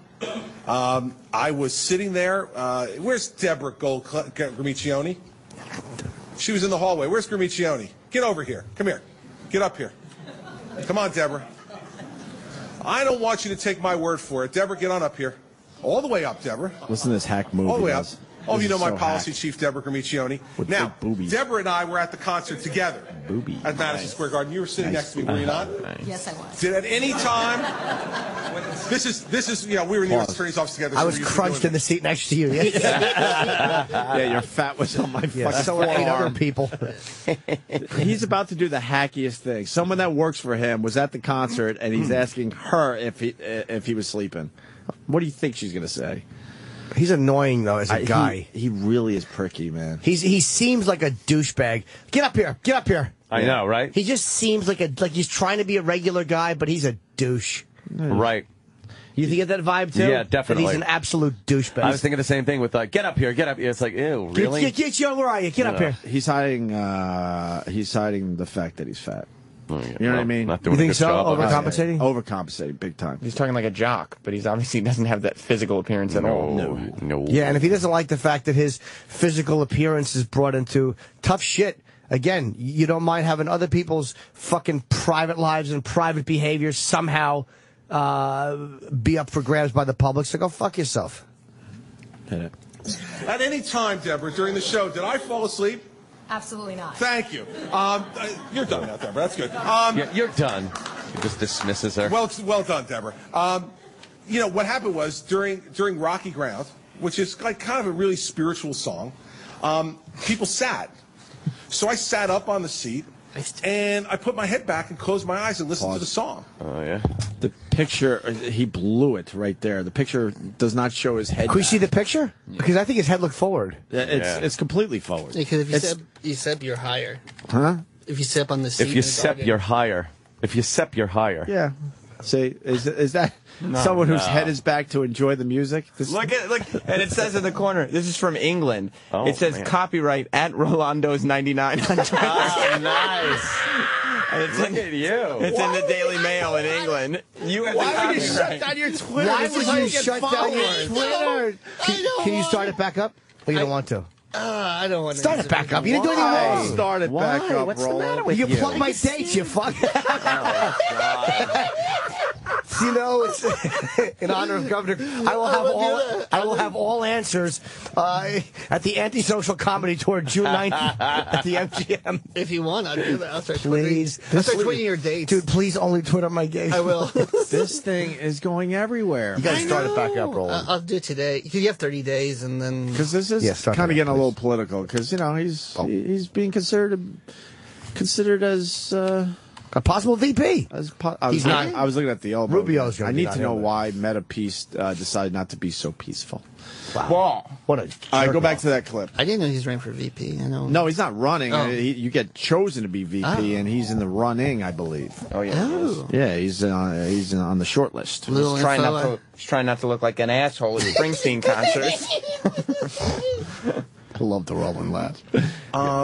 When I was like fist pumping during Badlands, nobody, I'm glad no one took pictures of that. When I was singing to Out in the Street, thankfully no one took pictures of that. When I was contorting myself during Because the Night, no one took pictures of that. I was sitting there listening to what is, and for those of you who haven't, if you don't have the disc, listen to Rocky Ground, very spiritual song. I sat back, closed my eyes, and listened to the song. Now, what they're conflating, what the New York Post conflated was, earlier in the show, there's a song called Death of My Hometown, which is off the new disc. And Bruce did one of his little speeches beforehand. You know, about the robber barons and the rich and the 1% that I know. You know, the normal Bruce stuff.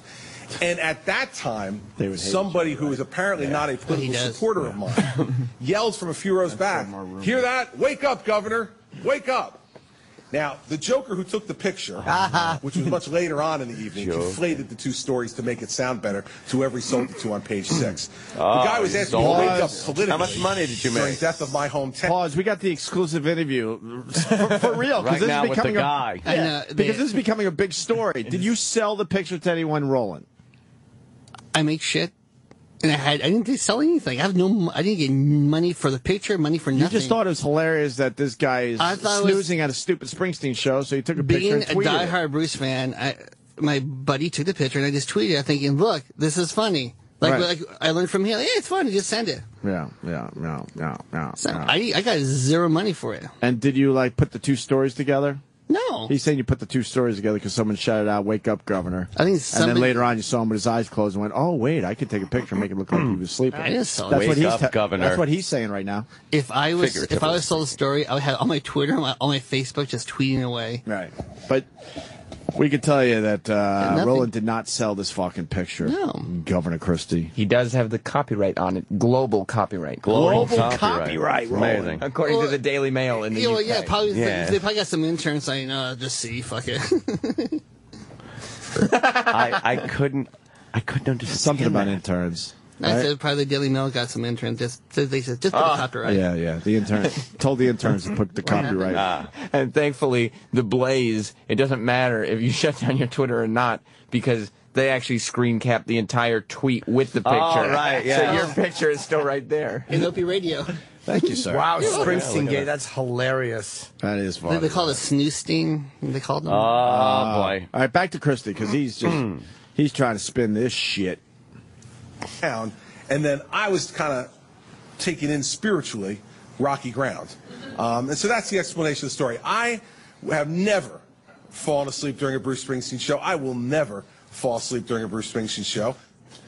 Do you know when the last time somebody said they were being publicly spiritual that I heard? Right. Was when Roland fell asleep in a meeting and said he was praying when he woke up. Oh, that's right. Yes, Roland likes falling asleep at meetings. I'm twittering to the governor from you. Hold on. Good. I am right now. I'm saying, hey, Governor Christie, this is Roland. I'm putting a picture of you. Oh, thank you. Who snapped your snooze photo. He did not make a dime from it. Yes, good. That should be known. He's spreading misinformation. From it. With Mr. Information. Plus, I was on diet. That's my joke, by the way. Oh. I had low blood sugar. Hold on. LBS. And I'm going to say something about, how about you're opening yourself for a lawsuit? Nice. Or see you in your Twitter your show. What's that? Put your dates. That's fun.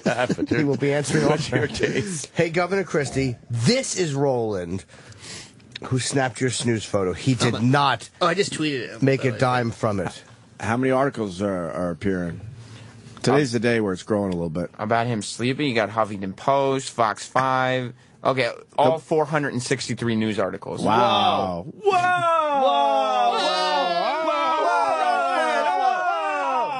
San Francisco Chronicle, Mediaite, ABC6. How about we give Stump Brain a little help today? TheBlaze.com. Has the whole story. Here's MSNBC. They just reported on it. Oh, yes. Please tell us it's time for some news you can't use. This story actually happened at the end of last week, but we were busy at Fenway, so we're going to catch you up right now. A political scandal brewing in the state of New Jersey called Snooze Gate. What? A fake political scandal, our favorite kind. Governor Christie denies that he fell asleep during the April 9th Springsteen concert at Madison Square Garden. This is a photograph taken of him and posted to Twitter. Photo that appears to show him taking a snooze during the Springsteen show. You know he's not. The governor fought back last week. Methinks thou doth protest too much. No further questions. It looks like he was up on the stand and cross-examining the lawyer. There's a little checkers in there. He didn't fall asleep. Coming up next, we're going to talk to former Republican presidential. You don't know if he fell asleep. I really don't know either, to be honest with you. I'm taking Roland's word for it, but I don't know. I'm not a doctor, so I think he could have been taking this show with his eyes closed. It's probably not though. Keep them open. Plus, you're Rocky Mountain and Bruce has a 5-minute speech. Well, Roland's tweet, which he tried to delete, says, Governor Christie really want us to believe he wasn't sleeping. It was warm at MSG. Fat people get sleepy. I do. I'm a fat guy. That's what I'm Fat trying guy to talking to a fat guy, though, Sam. That's okay. That's You're allowed okay. to do that. Dude, I'm over. That's why I'm on a diet. And that's why I deleted my Twitter, because I probably said something worse. You're so scared. Why would you delete Twitter? It's Twitter. That's what Twitter's made for. That is exactly what Twitter's made for, is what you did. Yeah, who gives Rat out fat people for falling asleep. One-liners and all that other shit. You hope something catches on out there. He's a public figure. I know, but I just, who is in a public place. You're 100%, and his eyes are closed during a concert. Nobody could think that you're. First of all, you're not with the governor, so you're only speculating on what you saw, as anybody could. Look at all those people. He's in a public place. That's what Twitter. Let me see that again. Right there. Hey, I fell asleep during a Knicks game near courtside before, and they put me up on the jumbotron. Everybody laughed at me. Yeah, but you're Is he sitting on the? Oh, no. You're not going to be the vice president.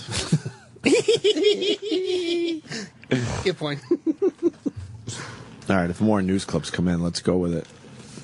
Roland was literally calling me all weekend talking about Chris Christie. Oh, really? Roland, You're why obsessed. are you worried? I don't know. That's what I do. I panic. You do panic. Well, I made a mistake. I didn't tweet it before, but here we are. Hey, Governor Christie, this is Roland, who took your snooze photo. Yeah. He did not make a dime from it. I said that already. Send. Ask for an attraction. Retraction. Yeah. That's all right. Buy me a calzone, we'll call it even.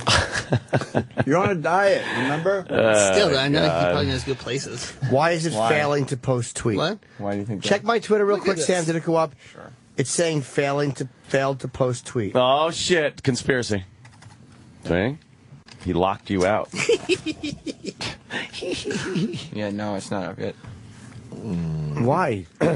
Governor controls Twitter. Why doesn't this save you fucking your drafts? What doesn't? This piece of shit Echo fan? I use the Twitter app. It saves your drafts. That stinks, the Twitter app. I had nothing but problems with that one. I've never had any problems. Oh, well, I didn't know Twitter app. Have you tried the official Twitter app? Yeah, I don't like it that much. Right, that stink, doesn't it? No, I don't like it as much. I can't fucking Roland believe doesn't use any of them because he deleted his Twitter. He got nervous. What's wrong with this guy? No. Finally gets a hit.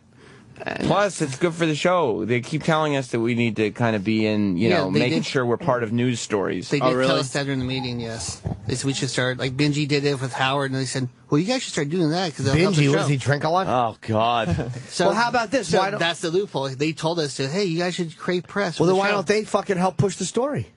Yeah. They get in trouble. God almighty.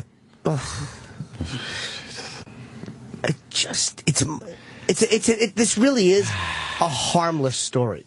Yeah. It is. This is not. It's not like a it's not a scandal. sexual scandal. No. It's not saying he was drunk in public and driving around. It's literally a who gives a fuck. Fell asleep It's at a called- Springsteen Who cares? You think if something happens like 9/11, Christie would go, oh. Looks like Snooze Gate is over. Snooze Gate takes a back seat to this story. I told Sam I'm praying for a tsunami or tornado.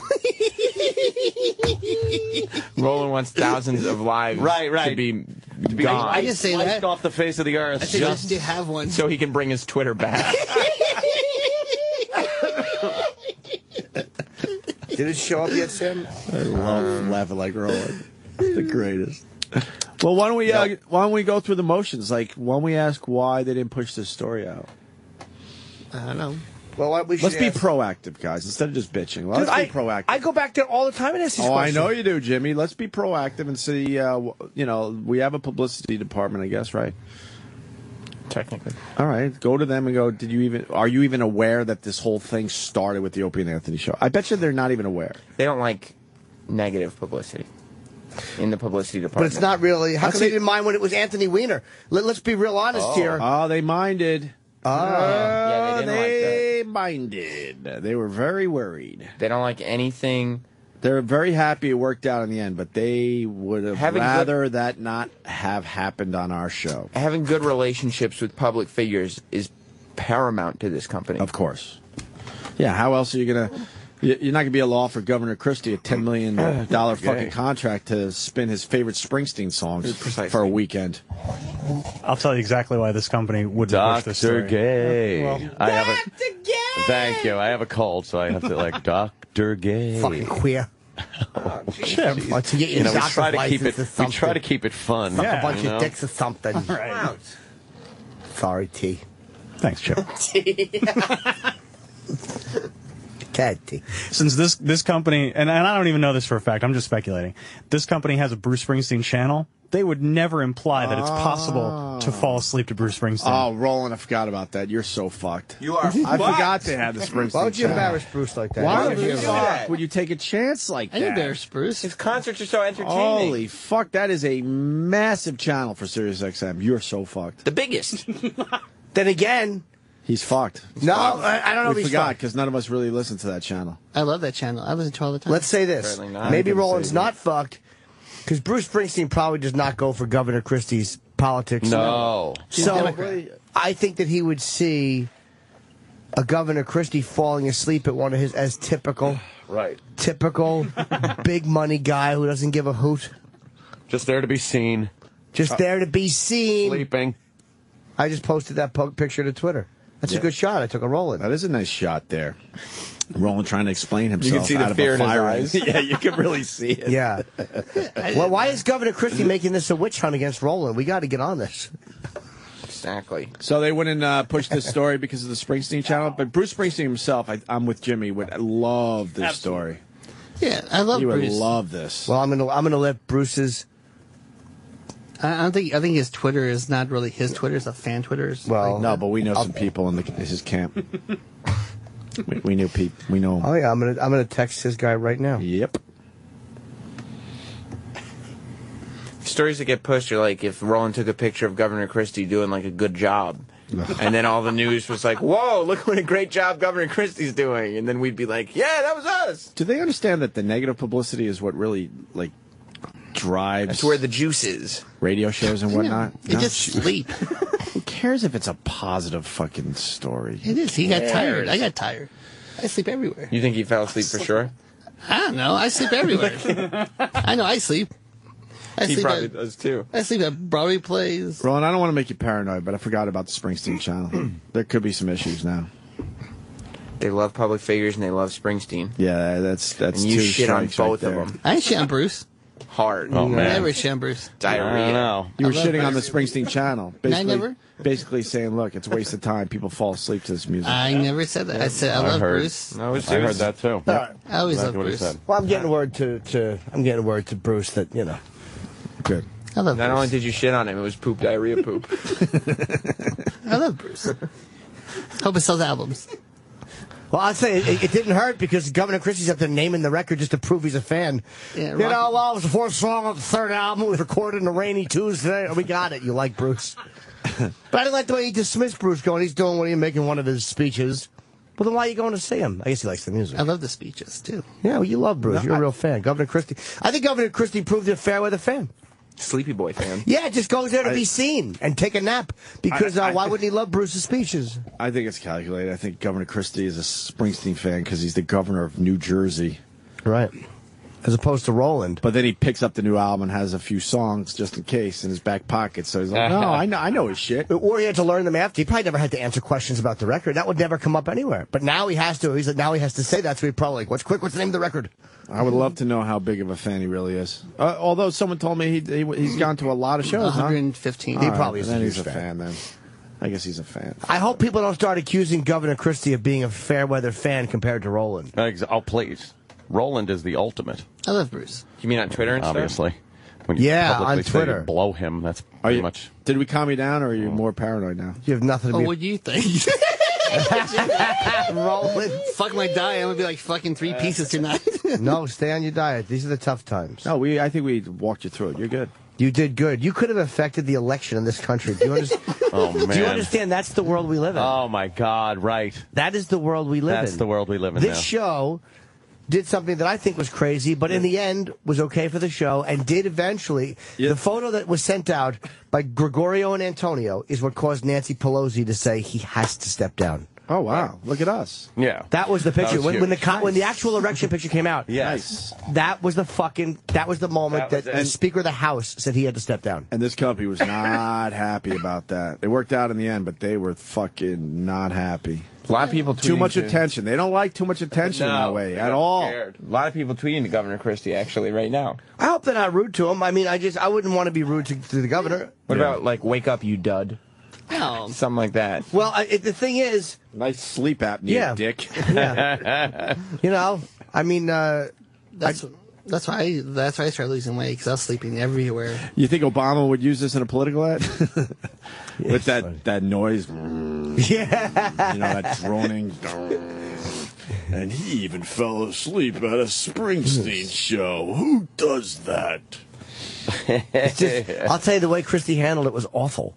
Like, that press conference was disastrous. Like, I kind of understand now why they just shut up and ignore this now. Yeah. Like, he should have just said, please, I was enjoying the music enough, this idiocy, and moved on. You come up here. Now let's this is not the trial of Clay Bertrand, where you have to set up the seating arrangement. Now, I was sitting here, right. Governor Conley is right here, and Jackie was right here.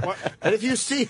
Yeah, why do people have to over-explain? Yeah. You're right. If you're that powerful of a man, you go, shut up, I wasn't sleeping. Yeah, that's next question. I was enjoying the thing. But he brings up someone that was at the show that works for him. Of course he's going to say he wasn't sleeping. And a guy yelled at me before, during the other song, which I liked, third song, second album, but then I was singing along to that song. My eyes were wide open, but here I had them closed because it was the fourth song off the new record, and I was very spiritual, as you know. All right, we get it. Spiritual song. In fairness to the Gov, why aren't there other pictures out there yet?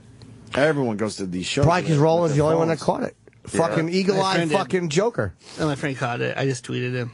You fucking Joker. You hear me? Eagle-eyed Joker. You hear me? Still trying to distance himself from the controversy. I know. He's so You got scared. the copyright, brother. Yeah, the you do. international copyright. Do you think it's going to interfere with, like, your job? Is that it? Like, No.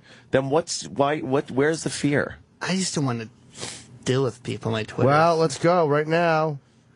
So I just deal with people. I turned it off and went to go exercise. Oh my God, my brain itches. The inside of my forehead itches. So I need to lose another 40 pounds. Oh boy. Oh man. I had a nice Twitter thing also this weekend. I got the T-Mobile girl to follow me. I saw that. Yeah. And DM you. And she DM'd Who's the me. T-Mobile girl? You know, the girl that does the she? T-Mobile commercials. Oh, the with band? the pink dress? No. The girl that goes, T-Mobile. She's got the little pink dress. Let's take a look Her at name her. is Carly Folks. Is she hot? Cute name. Yeah, she's very. Where's she from? Why are She's you from Canada. Where's that bitch from? Why did you start tweeting her all of a That's her. sudden? Because I just thought she was kind of pretty. And Is she going to come over to the compound? I doubt it. She's got a boyfriend. But she, I got her like over the 10,000. Oh, I know her. Yeah, I got her over the 10,000 follower mark. And Oh, she's hot. and she was, she was very happy about that. She apparently said that she loves the show and loves when Ricky Gervais is on. Nice. See, here's the thing. She probably doesn't listen to the show. She probably just said that because she Why heard would that you? Gervais was on. Why would you? She probably did a quick Google Do search, that. and that's the Wow. first thing that comes up. Yeah, 'cause he was let me like, see that butt. God Isn't that good? damn, look at Isn't that that. nice? What's right? her name? What's her name on the Twitter? It's Folks Carly. FOL? See, but it's FOULKE, CARLY or FOULK, right? I don't know. Carl LEY or LY? I don't know. Why isn't Sam, who has the name right there, helping you? Because he's a piece Why of the gumbo. hell isn't Sam helping you? But it's backwards. It's like her last name first. FOULKES. FOULKES and then CAR. Wow, she's hot. Wow. Yeah. Definitely, right? Yeah. Yeah, so I made it a mission to have her follow me and then direct message me. Nice. And mission accomplished. She's on the Twitter. Nice. On the Twitter. She tweets pictures, too. Well, let's from get her on some the of our phone. T-Mobile shoots. Let's find all about We should. her modeling gig with T-Mobile. Everybody knows the T-Mobile girl. She doesn't believe in T-Mobile, though, does she? I think she does. And now they got a new commercial campaign they're doing. They take her out of the little pink dress and they're putting her in like this leather motorcycle suit, and she fucking hops on a motorcycle. And you know, she got a boyfriend? But what does that have to do with T-Mobile? But, that never meant anything. Who's her boyfriend? It's like no more Mr. Nice Girl, they're saying. Ah. Mrs. Nice Girl. Well, what does that have Nice to do Girl. with their phone service? Well, they're stepping it up a notch. See, get it? It's figurative, kind of a, metaphor. Find the Bill Hicks bit about Coke.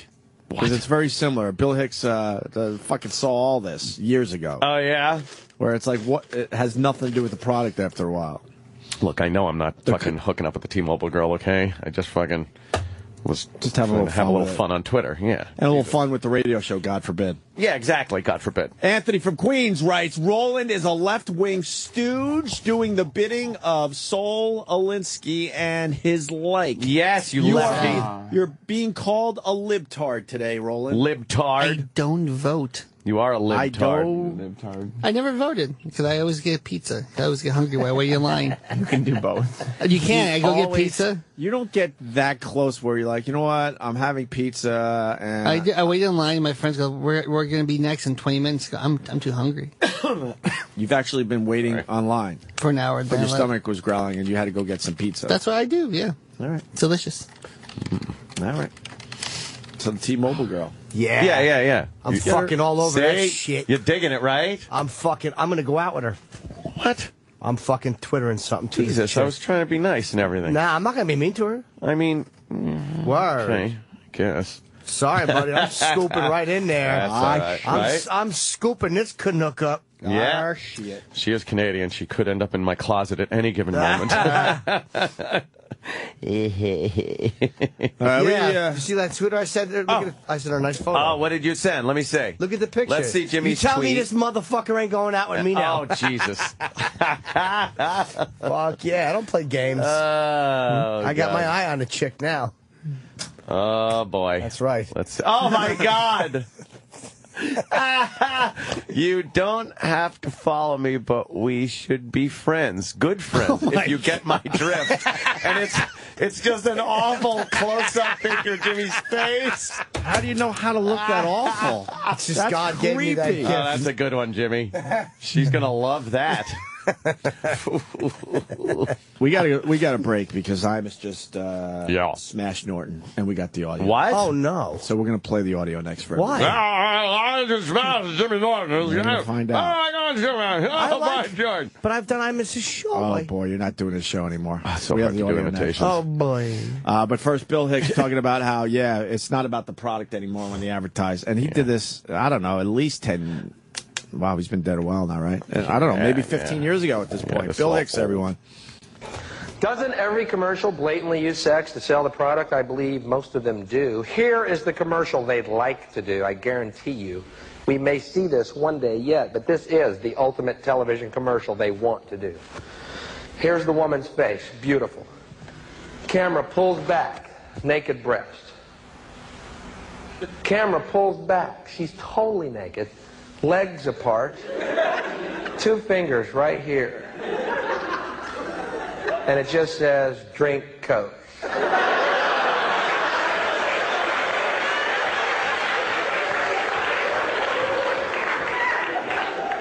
Now, I don't know the connection here, but Coke is on my shopping list this week.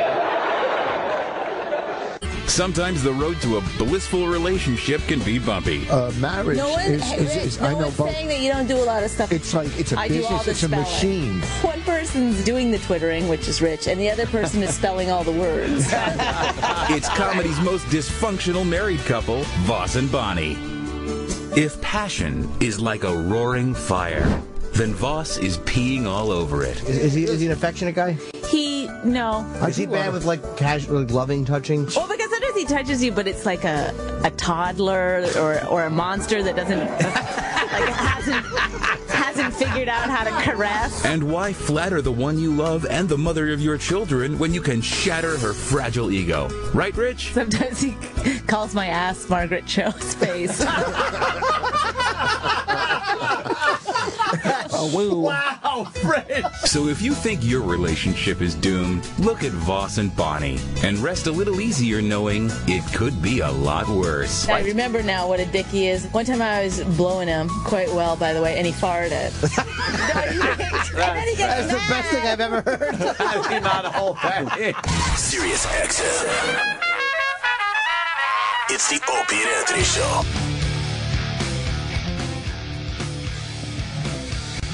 Wah, wah, wah, wah, wah, wah, wah, wah. So we had Imus smashing Norton. What the fuck? We got spies all over the place. Spy report. Spy report. Spy report. Spy report. Spy report. Spy report. Spy report. Spy report. Yes. Spy report. Yeah. Thank you, Ron Fez. It wasn't Ron Fez's people. I'm just thanking them because I'm fucking using their spy report. Spy report. Steve. This is what Imus had to say about little Jimmy Norton. Meow. Who's taping his special in Cleveland, Ohio this coming Saturday. Finally, yes. And we're all looking forward to going to Cleveland. Mm-hmm. Have enough time for Ron White. Mm-hmm. Or do you think it's going to be another one of those situations where we book these comedians, which I try not to do a lot, but then they come on and they refuse to be funny? Oh, no. I hope for plenty of time is what I'm hoping for. Pardon me? I hope there's plenty of time. I can't tell you how many guys we've had on now. Now, George Carlin was never like that, remember? Right. He'd come in with his computer. He'd actually spent some time preparing for the program, but then I've had other guys come in and with nothing. If there's a God in heaven. They think you want to know about him. No, well, Larry the Cable Guy comes in he's very prepared. funny. Oh, Larry the Cable Guy, he comes prepared. And Ron White has come in the past. And has he been prepared? Yes, he has. Okay. There you go. It's going to be great, Congressman. All right. So. Oh, please. But like Norton, he was here. Jim Norton. Mm-hmm. Norton brought nothing. Oh, no. Oh. Norton. Oh, no. Oh. He's using Jesus. Oh, Imus. Oh, no. Norton brought nothing. Very good. The big setup, and then he uses you as the fucking example. We simulcasted your appearance. It was funny. What the fuck? Is that all he said? No. Oh, let's hear more. You sure? Yeah. Right. Brought nothing. Really? Norton sucked. Remember? He's coming back, by the way. Of course. I booked him again to redeem himself. So I'm going to save it all for Opie and Anthony, which that's fine with me. I may be loving Opie and Anthony, but You're lucky to have him. But I mean, don't be screwing the I-Man. What have I ever done? I'm going to bring... He actually wants me on. He said, he actually wants me back. My publicist is like, well, he kind of wants to have you once a month. It's cool. I'm like, all right. So I'm going to go next time with some jokes on a piece of paper. And I'm going to read them to Imus. Thoroughly prepared with a piece of paper and just read jokes. Yeah. That'd be funny. He obviously likes you if he's having you back. Yes. Oh, yeah, you could tell. He would... If he really meant that, I don't think he would say it. No, but I am going to be over the top... I'm going to be peak prepared. Yeah, I'm going to tell him to lead me into certain bits. Yeah. Let's hear the rest of it. I didn't support you, bastards. Well, he can't say on this show what he can say on satellite. I thought he was pretty funny anyway. Pardon me? He can't say on this program what he can say on satellite radio, if you know what I'm saying. Well, he doesn't have to swear to be funny. Not Norton. Norton's a funny guy. No, well, it's more than just swearing what he says. Oh, you mean it's just... There's some subject matter that Kevin McGee would turn purple. Exactly. There's a lot of stuff that's off the table here that's not off the table there. Oh, I see. Sexual... Well, he does have a unusual sexual appetite. He leads a complicated life. Excuse me for coughing. Yeah. No problem. Hey, check Imus.com. What the fuck? Oh, man. A break that just goes nowhere. Yeah. Check Imus.com. I don't know if he wants me back now. I have to make a decision if I'll go back. You know what? Fuck Imus, Sam. Uh-oh. Let's just say fuck him. Oh, man. We're done supporting that fucking guy. Look at him. Come on now. He's we're got a done cowboy hat on today. We've supported him enough. Look at him. Enough with him. It's adorable. Put He's him like on the a list, little, Sam. like a little cowboy. I don't like to go on and do material, though. I know. Yeah, I'd rather just talk about whatever's going on. Or Dude, It's you're like not overthinking this. You were funny, man. But it's like, Imus, do you want me to get you in trouble by talking about race? Right. Like Yeah, I know I exactly. can't. You want me to do my Sharpton jokes? I can't do them. You want me to do my Sandusky jokes? I can't do them. Well, that's what you do. You go on there and go, all right, I heard what you said. So I'm Yeah, prepared. you wanted my act. Here it goes. Shut up! Here it Shut goes, Jimmy buddy. Norton up. We got reasons. There's got to be fire. I brought the funny. I brought my Sharpton material. Yes. They would howl. Would you like the Sharpton jokes? Oh, yeah. Or the Sandusky? My opinion on Trayvon. But I'm just probably go, come on, let's hear him as long as you're not dirty. Go ahead.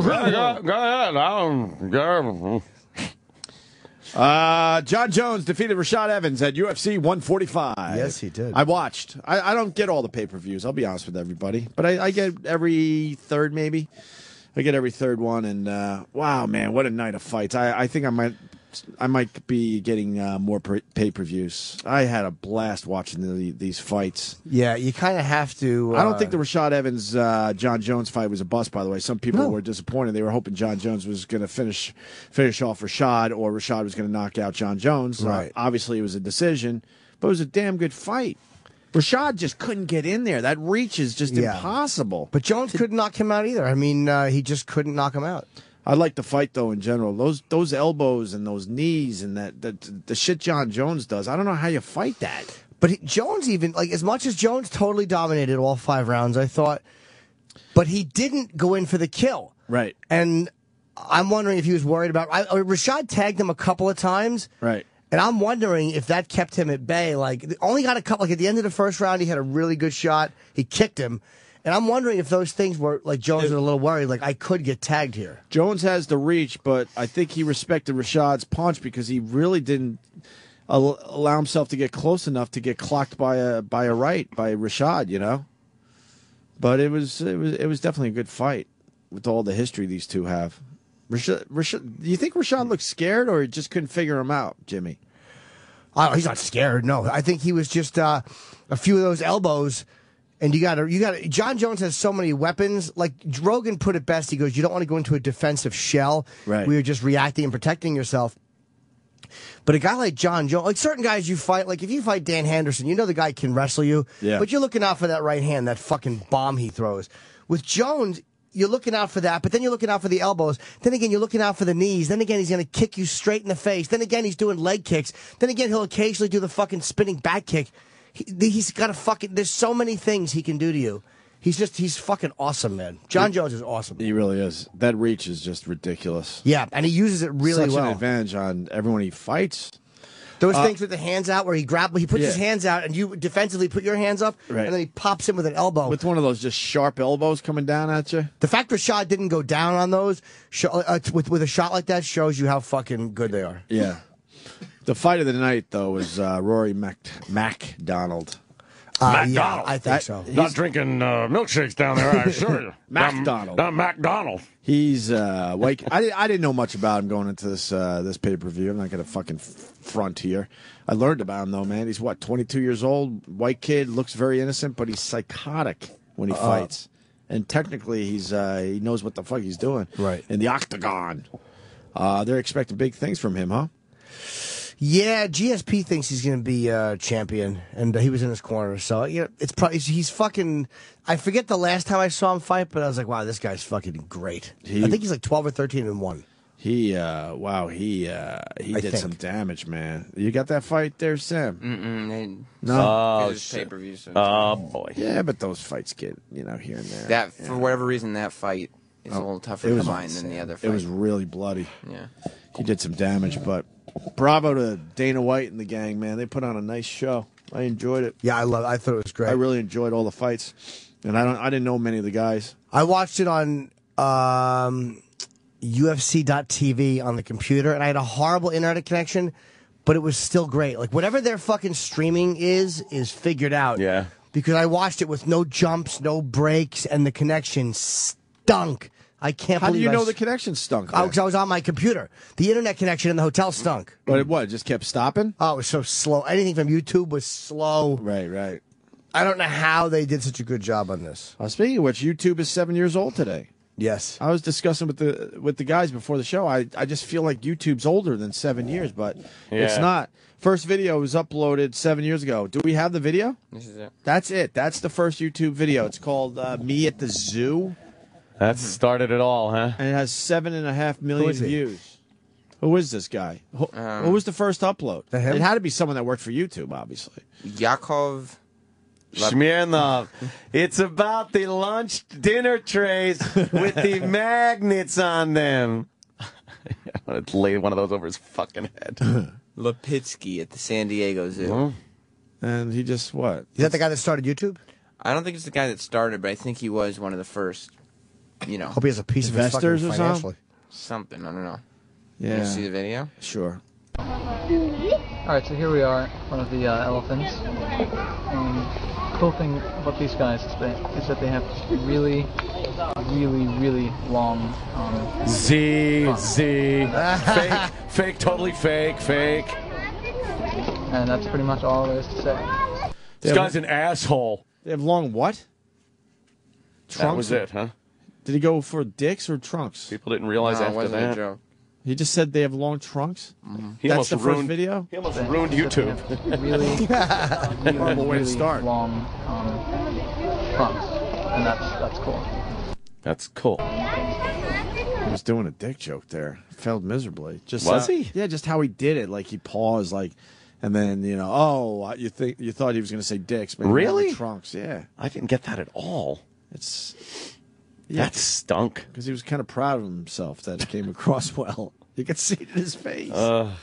Me at the zoo. All right, that's the first YouTube video 7 years ago. Fantastic. Yep. My God, man. What? This is fucking ponderous. I just wish this would fucking go. Cults are so annoying. Why can't they cure these fucking things? I'm taking my Robitussin. Looking for me, citizen. Well, it's for multi-symptom cold. Stop it. Robitussin blows. What should I take, Jimmy? A lot of zinc. Take cold ease, still helps. Even though you're already in it, it will still help knock it down a little bit. Zinc. That's what they put in a Zen. I was going to say it's got two faucets, the hot and the cold over the zinc. Because my cousin was over. Hans Chipperson. He's very funny. He was doing all types of jokes. Hey, what's it, a bunch of juice or something? Oh, no. Getting a little anti-Semitic. I'm Hans Chipperson. But we're taking over the world or something. We'll give it back tomorrow. I am Hans. What should I take? Zinc? Chip shouldn't be Zinc. Characters. You got to take something that dries you out. Yeah. You need some Dayquil. Yes. And then the NyQuil. Oh, yeah. I took a pill. It stuck to the outside of my teeth. You want to take a bunch of, take some zinc, take zinc fucking lozenges. They really do help. There's something in it that works. I'm fucking clammy. I'm fucking. You should go home. You have a fever. Terrible. Go home, really. Like we're all going to get sick. No one gives a fuck around here. Go home. Kenny, get my truck. You don't have to twist my fucking clammy arm. So why don't we all go home? We'll talk. Ron White's here early, so we'll talk to him and then fucking bail out of here because we're all going to get sick. Ron White's here already. He's here very early. Wow. He might have thought Vic was coming. That's right. Right, but he's sick. Is he? If my agent gets a phone call, I swear to God, I'm not fucking coming. We're back asking here. Anthony to leave. I can't be sick. I'm shooting Saturday. Why would your agent get a phone call? I don't understand. The germs are already in the air, Jimmy. It's They too love late. doing it. It's too late. They love calling my agent. Why? I don't get it. I don't know. I hate it. Fucking hate it. Do you need the reminder sometimes? Oh God, Anthony. Oh my God. Anthony, hi, it's Bob. Look, you gotta give Steve Blatter a call. He called me and said, oh, Jesus, bad. He called and said you weren't in today. You weren't in. He called to let me know.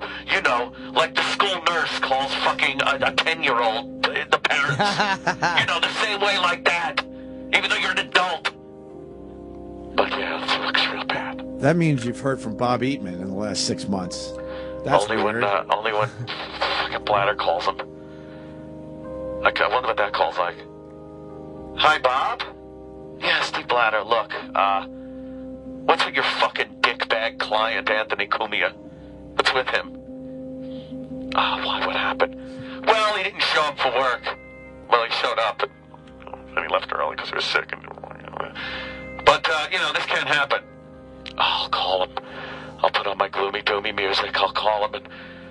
Oh, I'm so sorry. I'm so sorry.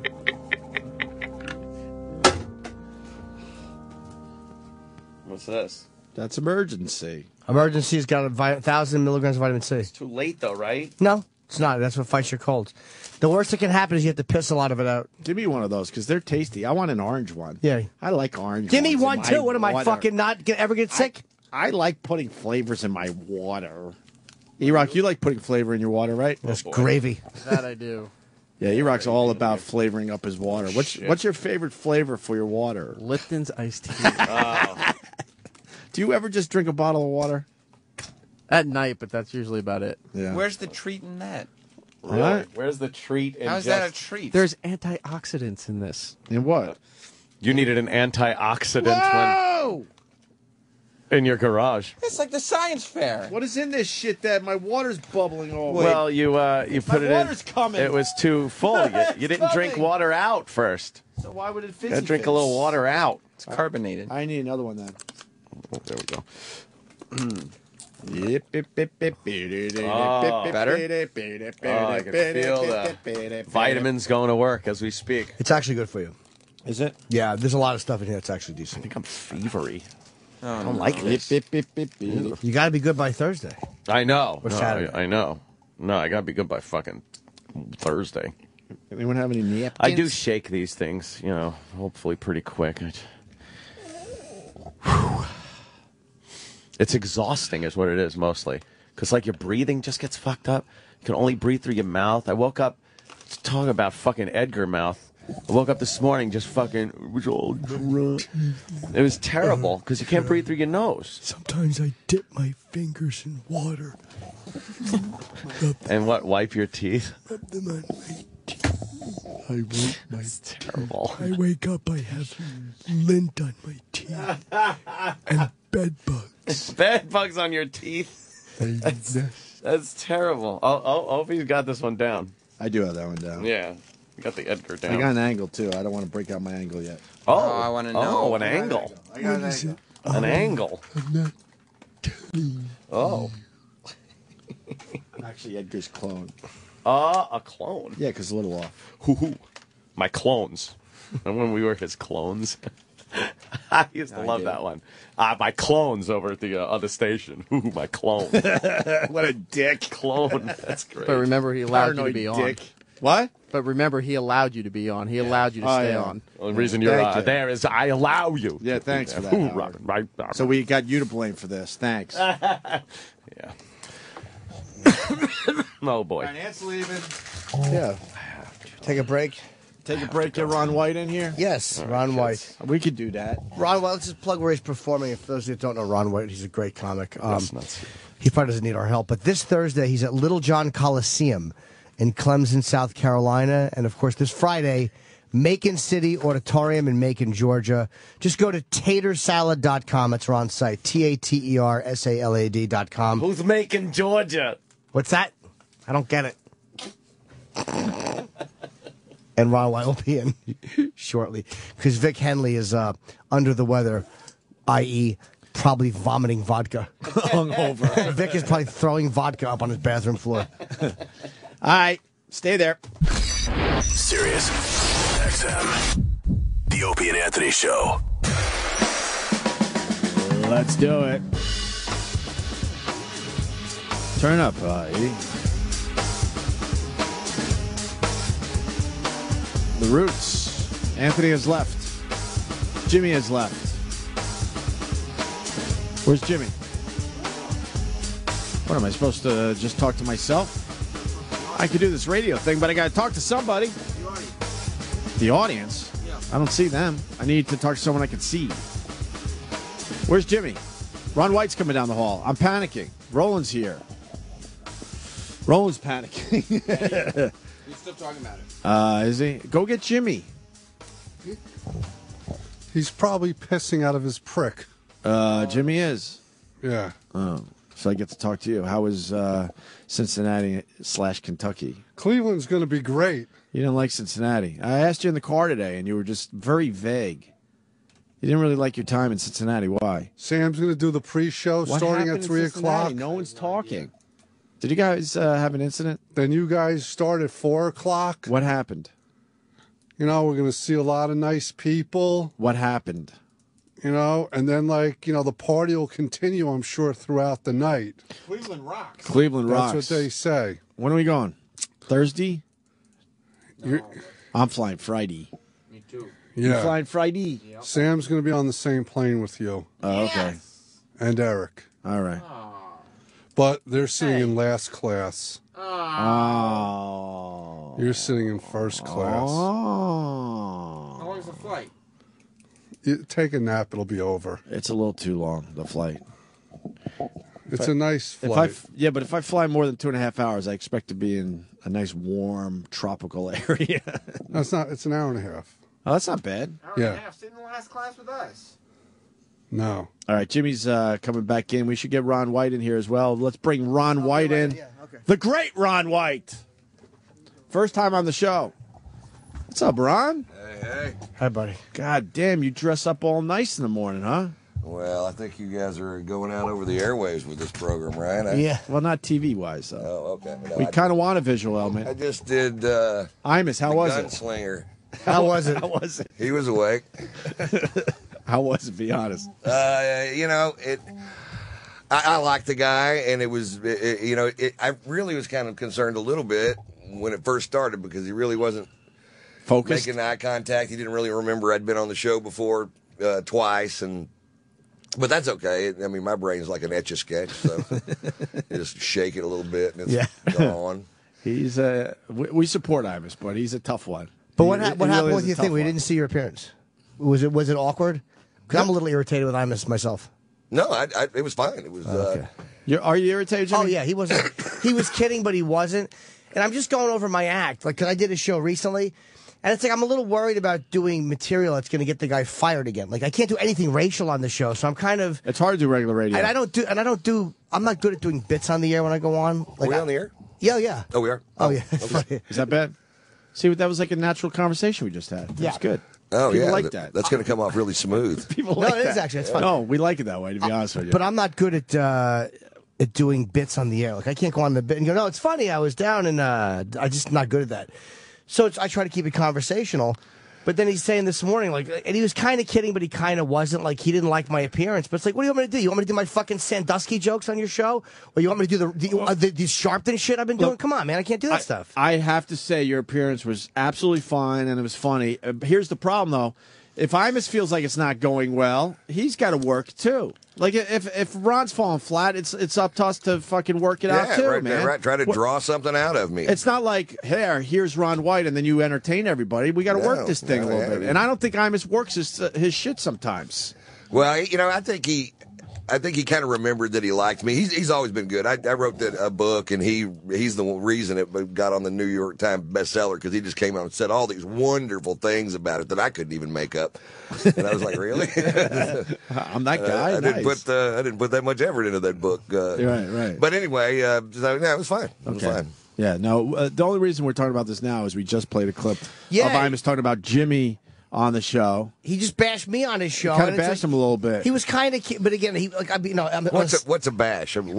He was saying, like, a lot of these comedians come on, and again, I don't mind his sarcastic humor because I do get that. And they're unprepared. And he's like, yeah, but he's like saying Carlin would come on with his laptop and stuff. Like, first of all, I'm not Carlin in any way, but I don't do that anyway on radio. I can't bring on. And it's not that I think I'm too good for it. I just don't do it well. Yeah, I'm too good for it. That's the difference between you and me.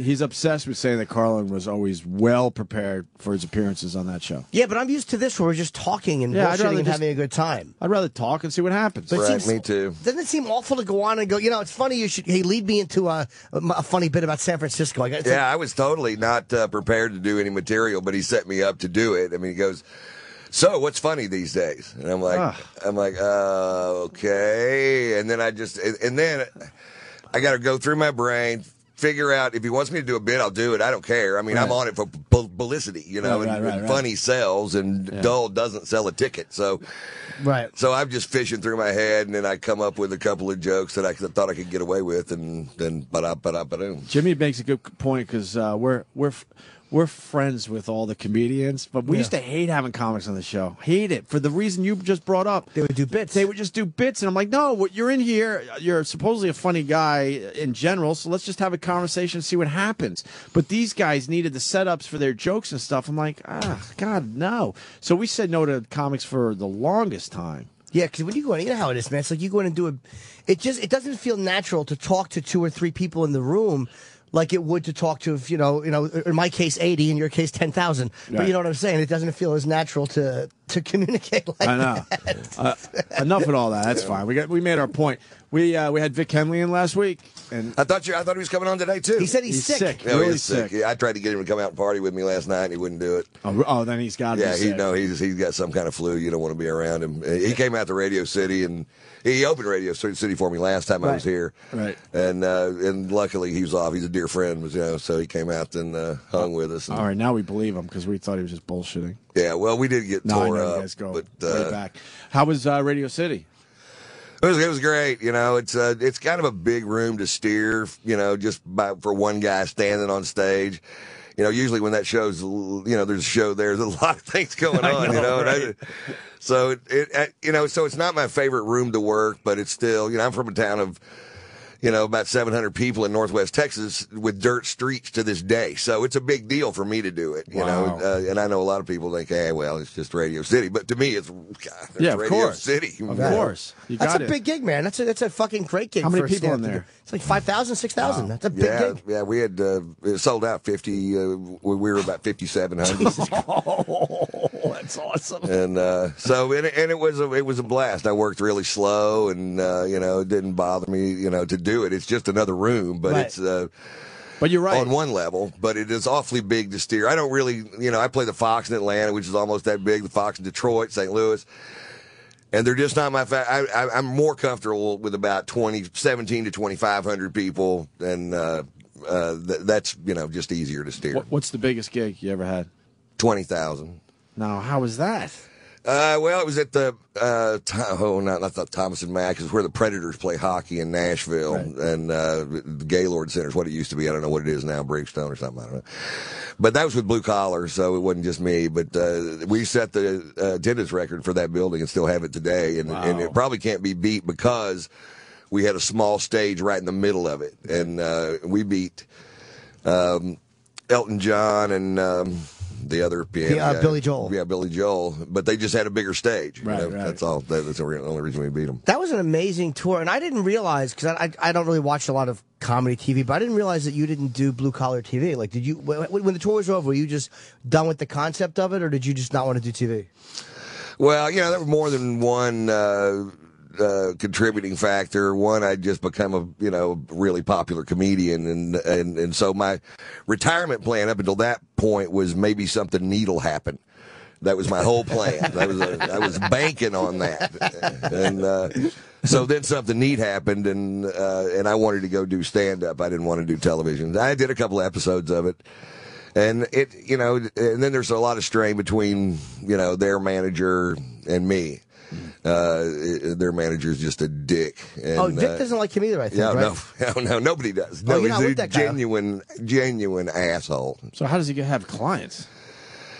Well, he makes them rich. That's how he does it. But he's a genuine asshole anyway. And, he wants a lapdog type client, and I'm more of an in-your-face type client. Sure. And so it just doesn't work out. And he hates me. I don't have the energy to hate him as much as he hates me. I would like to hate him that much, but I don't have time. Really? You got to muster it up. What is that all about? If my manager or agent interfered with something I was doing on TV with other performers, oh my God, I would call and say, if you fuck with me with a TV gig, I'll fucking fire you. What are you doing? Why does he hate you so much? Oh, yeah, because I got in his face, and he's just we had just filmed Blue Collar 2. We were finished with it. And we were all in a bar in Denver, and the whole cast, everybody, sound, lights, we were all there just having our big after party. and I'm just snot drunk on scotch and pot, and I'm loaded. Well, he likes to pester the fuck out of me, and he'd always bring up that I was just an overpaid opening act, and I mean, just which at the time I was, but but anyway, he just knew how to needle me, and but what happened was, since Blue Collar won, he wasn't fucking with a broke comedian that needed his help. Right. I was making money, so he so said it, and I got up. I'm what? Fuck you! I'll fuck you. Anyway, so now the next day I was pretty much over it, and but he's in all these years later, he's still not over it. But he is a dick, and I wouldn't. He when they got back together and toured, he was the producer of it, so I won't work for him. I couldn't, because he does everything he can to screw up my career. He costs me my lawyers, because he'll go to him and go, if you don't drop Ron White as a client, I'm going to take Larry the Cable Guy away from you, who's a bigger comic than me. And so most of the spineless pricks did it. But lawyers, they're a dime a fucking Well, dime. because it is weird when you're dealing with other comedians and I've done this type of stuff on a much smaller level, but sometimes you just got to call the other comic and go, hey man, look, let's just talk, me and you. And then sometimes they'll go and hide behind their agent because they're pussies too. Or other times they'll go, oh, I didn't know that was happening. Because sometimes sometimes the comics don't know. Right. And then genuinely, I'm a little rowdy for those boys anyway.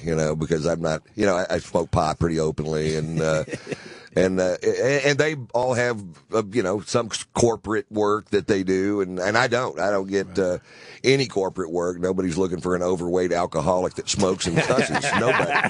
How's the pot? I hear it's really strong these days. I've been pretty clean for a while. Yeah, so. I'm using medical marijuana to get off of regular marijuana. That's what I'm doing, and it's working too, because I don't even hardly think about regular weed anymore. It's just so shitty.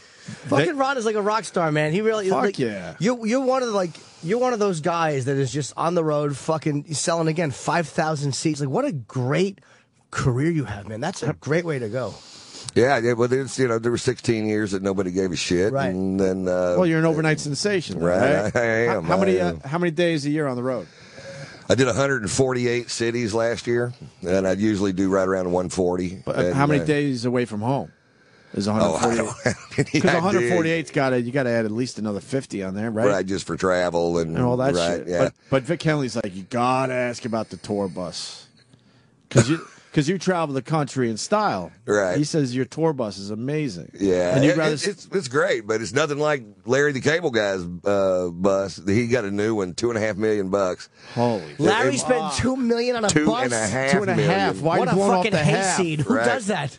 It's amazing. I mean, really, I just saw it. I played his golf tournament last year, and he just gotten it, and I love my bus, and it didn't make me want that bus, because for $2.5 million, I got my bus and a jet for the same price. So I got a free jet with mine. So I'm like, I'm just going to go this way. So Larry, what's his bus that's so great? Yeah, what did he get with a $2.5 million bus? It's a quad slide. It's got an auto suck. Auto suck? Yeah, you plug it into the lighter there, and it sucks away. It just a quad slide out. It gets really big, and then it's beautiful, and then it's got great TVs that drop down from the ceiling. You can watch. He's a big sports fanatic, so it's just it's just cool. But mine, my tour manager has been my best friend since I was 6, Steve Cook, and then. Alex Raimundo opens a lot of shows for me, and he's been a friend for 25 years, and I'm married to his sister, so it's a big family thing. The bus driver built the bus, wow. And the bus is cool. I mean, it's got great audio, video. We rocking that thing. We get what we call bus fucked up, which means you stay sober enough to make it to the back of the bus, and which is not very goddamn sober. Wow. And they've got a picture of me where I didn't quite make it, and I was just kind of slumped over the bed, passed out, and nobody woke me up. They just left me there because I had enough of my gut up there to stay, and just kind of balanced there for a little while. Vic said, because I was amazed, because I know there's the rule you don't shit on the bus ever, except he said. That's a great story. Steve my buddy, he comes to work for me. And I'm looking forward to it. I know there's a learning curve, and he's not the smartest guy in the world. He's smart, but he's, country fuck like me. And, so I walk into the front of the bus, and there's a bathroom in the back and a bathroom in the front, and he has just dumped a big old stink, man, just a big old stink. And I'm like, hey, Steve, listen. Nobody shits on the bus but me. And he goes, okay, all right. I said, if you need to shit or anybody needs to shit, we'll pull over and you go in and shit. And I don't want to live in your funk, And he goes, okay. So that night, we had some people from the venue on the bus, and as soon as they get on, Steve goes, all right, heads up, nobody shits on the bus but Ron. I'm like, I was talking to you, Steve. I wasn't talking about everybody. It's 9 o'clock at night. Who needs to take a shit? Nobody does. I think I love Steve. Yeah, Steve is great. Steve rules. And then Pat, my bus driver, got thrown in jail in Friday night in Hartford. Why? Pat is he's kind of like a bodyguard, bus driver, jack of all trades. Sure. 7th degree black belt. Used to be, what's that frizzy-headed singer guy's name? Which one? Oh, could be 100. The one you hate. Anyway, all right. Male or female? Oh, now I need to know. Female. No, male. Country, rock? No, rock pop. Rock pop. Long, frizzy hair. Snyder? No. Peter Frampton? No, he's just a singer. Oh, you know him. I can't believe it. My brain also works like a lazy Susan, and it turns very slowly.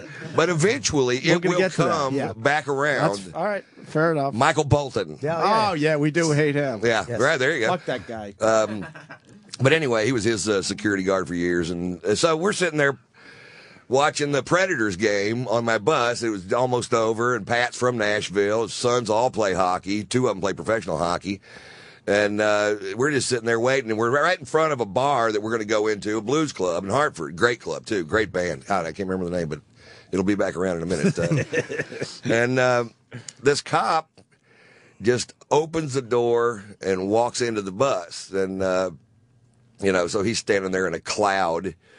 And Pat's natural reaction, if anybody comes on the bus, is just to get him off the bus. And so they had a little bit of a physical confrontation, and which was wrong of Pat. But Pat's deal is it doesn't matter if you're dressed as a nun. If you come on my bus with a gun, you got to talk to him about it because that's his job. You know. So anyway. Are they allowed to just go on your bus like that? I don't think it held up in court. It would have held up in court, and I think that's why we eventually got him back. Okay. But, he took him off the bus, slammed him up against it, handcuffed him.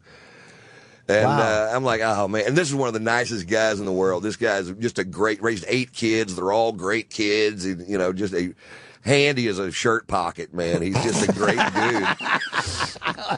And I'm like, oh, surely they're not going to take him to jail. And then somebody pulled a fire alarm. So there's 3 cop cars behind my bus, and with lights going, or they won't turn them out. And then somebody pulled a fire alarm in the hotel right next to us. So now there's 5 hook and ladder trucks, the lights everywhere. There's big glass windows on this club that we're about to go into, and they're just jam-packed with people with phones just recording this incident, which is fine with me. Anything sells tickets. Oh, fuck yeah. Yeah. So it's all over the web. And I didn't know that. We should have fucking looked at... And this is a fucking traveling comic. Like that's the type of thing that happens to a band, not a fucking stand-up. Right, yeah. We like I said, I'm a little rowdy. Right. And then also, did you hear about the high school teacher that got fired for playing one of my bits? How long ago was that? It was I got the 2 days ago, 3 days ago. Oh, this is a news story. Yeah, I don't drag around old stuff, buddy. I fuck up every day. We get a nice one sheet on all you guys, and I just assume it's like the highlights of your whole career. This just happened. Yeah. Oh, it's a high school principal in Columbus, Georgia, was reassigned after showing members of his faculty a part of Ron White's special "You Can't Fix Stupid" that contained reassigned is the wrong word. He was fired. He was fired. Okay, he was fired. Your special "You Can't Fix Stupid" that contained references to women's body parts. Ron has publicly protested the principal being fired, as have students. So what part of the special did he play? He just played the bit "You Can't Fix Stupid," which is I haven't done it in years. I don't even know how it goes, but the crux of it is that if you're picking a woman You can fix almost anything if her boobs start to get big. You can have breast implants. You can go to a titty bar and pick out a set of titties and say, I want those titties on that girl. Right. If your hearing goes bad, they can put something in your ear, make you hear as good as you could the day you were born. Your tummy starts to sag. You can have an operation that'll make you look like a cheerleader, but you can't fix stupid. So don't marry a stupid girl because there's nothing we can do, right? So he was using that as a motivation to go out and get these teachers. He was saying you can fix stupid, which of course you can't. Right. But he was saying give it a try, while we're here. And give it the old college try. Right, yeah, go out there and try to patch this stuff back up. So that's what they did, and they fired him. So over that, it doesn't sound that crazy. It is crazy. And there's somebody had an agenda. He's a black man. He's a doctorate. He does a doctorate. He's dedicated his life to educating children in Georgia, which not a lot of people have done. And he's just beloved by the student body. So some cracker, I would imagine, was sick of him being their boss, and they use this as a... So anyway, we're going to have the 1,000 Tater March. Nice. Next, I'm there. I'm playing there next Saturday, just by chance. All this stuff went down, so I'm going to get 1,000 kids, each of them holding a potato. I don't know why. And then you can't fix stupid signs. We're going to have those made up. We're going to call every news station in the world. And good for you, man. My son's 2 years old, just about. I don't know how I put him in school. I hate all these stories that come out. There's one of these every fucking day. Oh yeah, the political correctness, and the guy's trying to make his teaching a little more interesting, and he gets fired for it.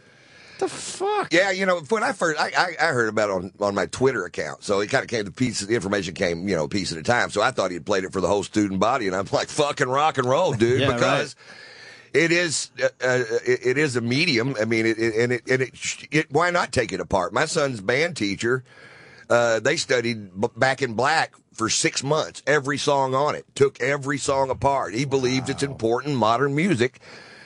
And it is. It's the second biggest selling album in the history of music. 50 million copies, Back in Black. Is that second after Thriller? Is it? Or yeah. Thriller number one? Ron White is right, man. That thing continues to sell. Yeah. It's unbelievable. Yeah, I'm Brian Johnson's a buddy of mine, so I go to a lot of shows. Brian rules, man. Oh, he is so funny. And I can't understand a word he says. He's happy all the time. Right, yeah. I took my son to Amsterdam to see AC/DC. Oh, that must be nice. 91,000 people indoors. It's huge soccer stadium, and it was just great. He's just a great dude. His wife is just wonderful. His wife's mother's wonderful. So we go catch up with him whenever we can. 91,000 people. AC/DC does fucking gigs. 91,000 people. That's like typical for them. Brian's comes across as just a regular dude, man. Yeah, just a regular comes in guy. a t-shirt with a hat. Like he does not at all. Oh, I loved act when the he was part. on. He's just a nice guy. You guys party? Him and I'm not gonna. We know he parties. Yeah. Oh, yeah. Well, you know I do. So, and we're friends. Yeah. So let's add it up. What do you think we have? Yeah, I didn't want to get that deep, we got two guys getting fucked up together. I can only imagine it's a good party. Did you partake in Amsterdam at all? I've never. No. I every once in a while I'll just Christian it up for a little while, and Amsterdam just turns me off. No, really? I partied like a buffoon. Does it slow you down at all, the partying? No, that's the beauty of being a comedian is that you genuinely have time to recover. Right. Because you're not waking up going to morning. You got 23 hours to kill before you do anything else, and and when I'm on the tour bus, it travels at night and I'm asleep, and so wake up the next morning at a golf course usually and go play golf. And really? What's your handicap? 14. 14, nice. Is that good or bad?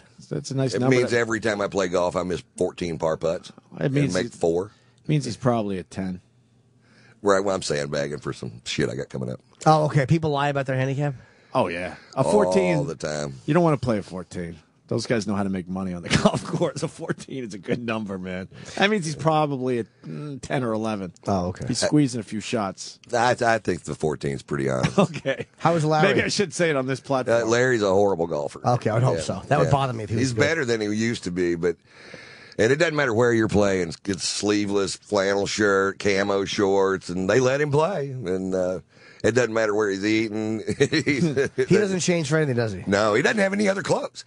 That's He it for doesn't. him. No, you open up his closet on his bus, and he's got like 10 shirts with no sleeves and camo shorts, and that's it. That's all he has. Do you guys think that being the blue collar guys, like, there's a real elitism in comedy, where like a lot of guys attacked Larry, these fucking cornball comics that would bash him, and it would just drive me nuts. Did you notice any of that type of horseshit? Yeah, I mean, I did. And if he hadn't made a lot of money, nobody would have said anything. But people are just, I don't know, shitty. Just jealous. I'm happy when my friends make it. I cheer anybody's success. Because they did something to get there, and they're being recognized for it. And I tell you what, Dan is one of the quickest guys I know off stage. Do you know him very well? I don't know him well, but I know him fairly well. Decent. Yeah, just really, really funny and just a good guy, And now, is his act my exact cup of tea? No, not exactly. No, but but that's not important. It doesn't have to be. But I know he's a funny guy, and he's. And a good guy to hang out with. So I don't know why you would waste your time, criticizing. You're not a critic, you're a comedian. You better go be a fucking comedian because you're wasting time here. I want to back way up. You said something earlier that I kind of wrote down. You're from a town of 700 people with dirt roads? Mm-hmm. So how the fuck do you get out of there and become Ron White? My father worked for an oil company up there, and they got transferred to Houston when I was about 7 or so. And Houston's a great comedy market. Well, I wasn't actually in Houston. I was in Deer Park, which is just dead in the middle of the refineries and the funk in Houston. But I didn't start stand up till I was 29. I started in Dallas. So. Oh yeah, what did Vic say you did? Vic was telling us your whole bio. Yeah, how you guys met. Loves Ron White. Yeah. Well, the feeling is mutual. I love Ron White too. No, he said he met you the day that you quit your job. Yeah, right. I was selling windows and doors, and I was driving around in this little Nissan pickup truck, and I had sample windows in the back, and I'd been doing open mic for, I guess about 2 years or 2.5 years, but I did a lot of it because we had 4 clubs in Dallas and Fort Worth combined, and I was smart. I learned how to be a good host.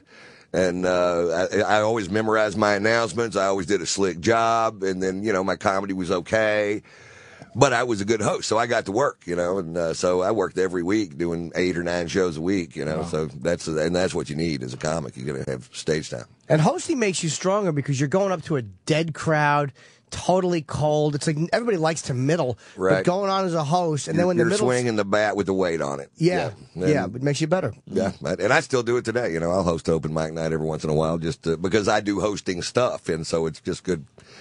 Good to throw yourself in an environment you're not really comfortable with. Do you do corporate stuff? You say you don't do a lot of corporate stuff, or nah? Is it because you curse? Yeah, and I don't have another show. I mean, I don't have a corporate show, and it would probably behoove me to do it, but right now, I don't need it, and every once in a while, somebody will pay me an ass load of money to come do a show for them, and I'm always surprised, and then they're always surprised that the show is so blue, and I'm like, well, we told you. No kidding, man. You got to listen to a record, plug it in. That's what I do. How about you do a little research before you hire me? Yeah. Do what you can, man. Has it gotten ugly when you do corporate? Because I was offered recently. A guy came to me for corporate work, and he said, I can pay you this, and it was an astronomical amount of money. And he goes, can you work clean? And he goes for like 45 minutes to an hour, and I said no. Because I can't. I can work without profanity, but understand. But the subject matter is still going to be offensive to. Yes, yeah. and I had the money. It almost made me. Well, what is that about though? Corporate people want to hear some edge, don't they? But you see the problem, like the principal had. Right. That's the way every company is, and nobody wants to book a comic and get fired because he said something about black people, or about Jews, or about gays. Right. That offend somebody in the company, and they come after the guy who hired the comic. Right. Gotcha. Yeah. So that makes it tough. It does. And if they don't do the research, when they say, hey, get crazy, this group is great, they don't understand comedian crazy. They mean 5% crazy. Yeah. Get 5% crazy. They mean say shit once 20 minutes in, not do beheading jokes to open. True. I did one for this guy that was a German. He owned a big steel company, and he was a fan. He lived in Denver. And what happens is people are just not comfortable laughing at this stuff. With the bright lights, dinner, you're nowhere near them, and this is a horrible setup. And But this guy loved me. He just sat out there and just guffawed at everything, and he got drunk as he could be. He was a big, old, huge, strong guy. He comes up and hugs me afterwards, and then he and I were drinking Macallan, and he's throwing them back. He's throw this back. Whoa! I'm like, whatever, He paid me too much money, and then we're going down the escalator. There's a bunch of us, and this guy starts falling. He's 6'4".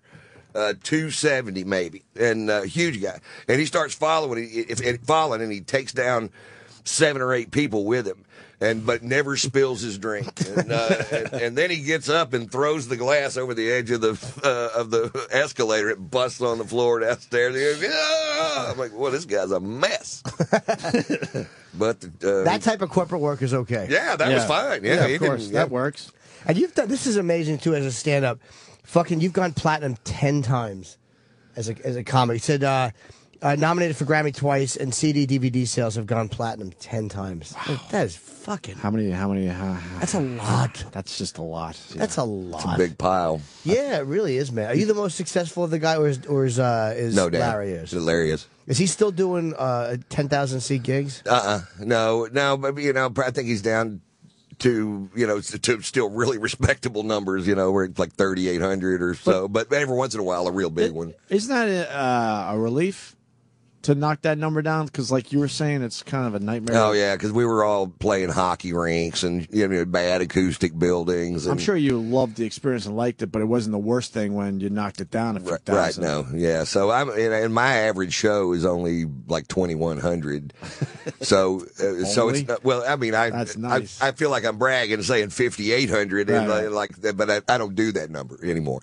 And I live on the top 50 tours in the country usually, and so I don't need it bigger, and I'm perfectly content with where it is. Would you guys go out again? Sorry, would you guys go out again together, or any couple of you? I don't. I think we'd probably get together for charity, but I can't see it.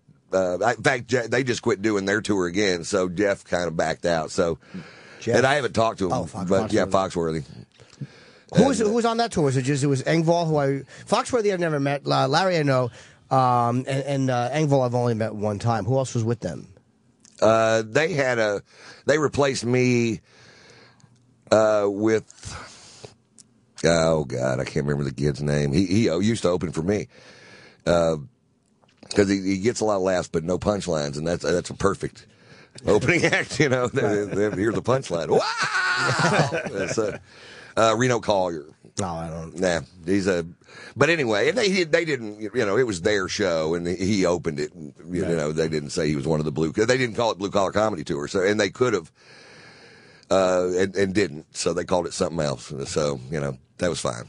Who is your cup of tea as a comic? Like growing up or whatever when you're starting. I mean, if it's not like a cleaner, who did you like growing up?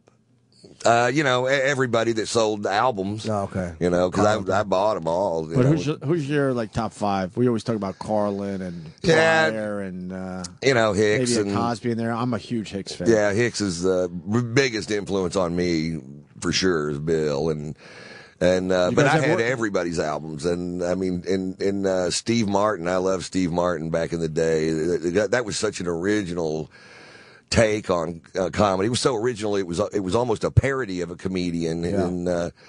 And then he dropped out. He was doing 45,000 people a night and quit because. Was he really doing them that big? Oh fuck yeah! 45,000. 45,000. He was the biggest. He's the biggest comic that ever lived. That's outdoor shit. Yeah, it's outdoor shit. Baseball thing. I think his biggest shows were around 100,000, 80,000. Why doesn't anyone talk about how huge he was? Because I guess it's been so long. Yeah, 45,000 a night. My God, he's known as a movie star too. Like now, it's mostly his movies. I didn't realize he was doing them that big. I thought he was doing 10 to 15,000. Oh yeah, because he was coming off Saturday Night Live when he was doing those bits with Aykroyd and on TV all the time. King Tut, yeah. Yeah, so it got huge, and what happened to him? You think he just got burnt out as far as that goes? He considered himself a parody, and he didn't think he could reinvent it and make it interesting. So he just walked away from it and went and did The Jerk. And I like that movie. Yeah, great film. I really great film. That he one. wrote it, and so he lives in Montecito, where I live, in North LA. And And I've never met him, but I'd love to. You know, he's a tremendous talent. But also, you know, everybody else, Pryor and Carlin and everybody. You listen to Woody Allen stuff from the 60s, his stand-up from the 60s. He was a great stand-up. It's one of those, but he hated doing it. Like, when you watch videos of him, he's holding the mic stand. He's all so fucking uncomfortable. Yeah, I think he said he used to puke before he'd go on. Like, he genuinely hated doing stand-up. So Could you he imagine stopped getting doing to it. see him? Yeah, That he's a great would one. be kind of cool. Right. Now, we had this, well, it was called, what it was Football, and it was an Andy Griffith album when I was a little kid, and that somebody had given my father. And I used to play it all the time, and I know I didn't get the jokes exactly, real country stuff, but I remember really liked to listen to people laugh, you know, and because it was a good recording for the day, and we had some Newhart also. And Oh, right. Bob Did they Newhart's have the great. number 1 and 2 Yeah, at the same comedy, time. like number 1 records in the country? Yeah. Fucking. He put out 2, and they went 1 and 2. And he was brand new when he did that first record. Like, he was not an experienced stand-up. Like, he had done it a few times. Like, he was literally, I think, a brand new comic. Love his And delivery. he just recorded, like, this amazing comedy record. And, Right. You know, it's kind of depressing. It also makes you want to fucking blow your brains out. Guys, Well, been doing but not 6 me. months. But you, I could see. Me, I could yeah, see that, absolutely. I could see where that has some kind of effect on Yeah, you eventually. wouldn't bother Ron in the fucking tour bus. Well, not quite Larry's bus, but... Oh, I know. We learned that Larry's bus is even better. I want to see a king-size bed on a bus. I want to see that. Yeah, you know, he may have one on his because he's got those 2 slide outs in the back. So I don't. You don't? remember. Oh, you don't? I have 1 slide out in the front. That's it. And you have a king-size bed or no? No, Queen. Oh, Queen? Okay. Yeah. And how is it shitting on the bus? Do you fine doing that? I'm fine as long nobody shits on the bus but me. Is the shower okay? Steve told everyone. Yeah, the shower's okay if you're stopped, but if you're moving around, it's it's not that great. But you've done it. Oh yeah. But Larry's shower. Yeah, Larry's Now, shower. right It's on the there. roof. When the bus is moving, you can still Right. shower. He's got a hot tub. Do you love the road? You know, I miss it when I don't do it, but these days I haven't missed it as much when I've taken time off. I mean, I start tapping my toes. You know, I get antsy just staying home, but because I've done this for 26 years. It's what you know. Yeah. So, but lately it's been harder to, okay, I gotta keep my chops. So, which is why I do so many shows, and I gotta, if you want to see what happens to a comic when they sit on their ass for a couple years and then go do a special, look at Dennis Miller's last special, which was just awful. Really? Was it bad? When did he do it? He's reading it off a teleprompter. Oh, my God. Yeah. And now I got to go see that. I was watching it. It's pretty old, but I mean, Yeah, I'm going to check it out anyway. I was watching it and I'm like, oh fuck! I need to go do a set. I got up and went down to the punchline. I go, hey, can I get on and do a little time? Do you think you got to go on and just work out material? How often do you flip? Like, would you just do once you shoot an hour? Will you kind of? I try to write it out of my show. Yeah, you get sick of doing it, and it's like it gets very boring. I don't know how guys say the same thing for 10 years. Is it hard to say goodbye to some of that material though? It's a goddamn nightmare to say goodbye to some of it, but if you don't, they're going to quit coming to see you. Right. They'll come see it twice, and then I also get a lot of complaints because I don't do any of it, and anything off the first 3 albums, nothing. And I saw Steve Martin one time in a theater that I play in San Diego, and when I was in A school in Navy, and he didn't do anything off of Let's Get Small, and I walked away kind of pissed, and now I don't do it either. So, but I get it. You got to move on. You got to go. Right. It's not a hit song. It's nothing like a hit song. And if you know the joke, you know the joke, and that's it. It's not going to catch you off guard. It's not going to catch you off guard. And, Right, yeah, and I'm not going to get the reaction. What they'll do is they want me to do the tater salad story, which is 8 minutes long. And if I say I got thrown out of a bar in New York City, they will go crazy. And then I got to drag them to an 8 minute long bit they know. So instead of laughing, they applaud, which I hate. I want your reaction to be laughter. That you can't just a knee-jerk reaction. So I don't need, I'm not, once it starts getting the pop, I know it's done, and then, just take it out. It's like Dice with the nursery rhymes, where he got in a way where they would just cheer for the rhymes, or they would yell the rhymes, but there wasn't that same effect that they had, I'm sure, like when he did the Dangerfield special of just the fucking raw laughs. Right. You do more movies? You were in Horrible Bosses. I love that movie. I did one. We shot last summer, and with Billy Bob Thornton wrote it and directed it, and I met him at a bar in Austin. And the next day was going to be Ron White Day in the state of Texas, and we stayed up drinking on his bus all night long. And I was supposed to be at the house to address the House of Representatives at 7:30 or so the next morning.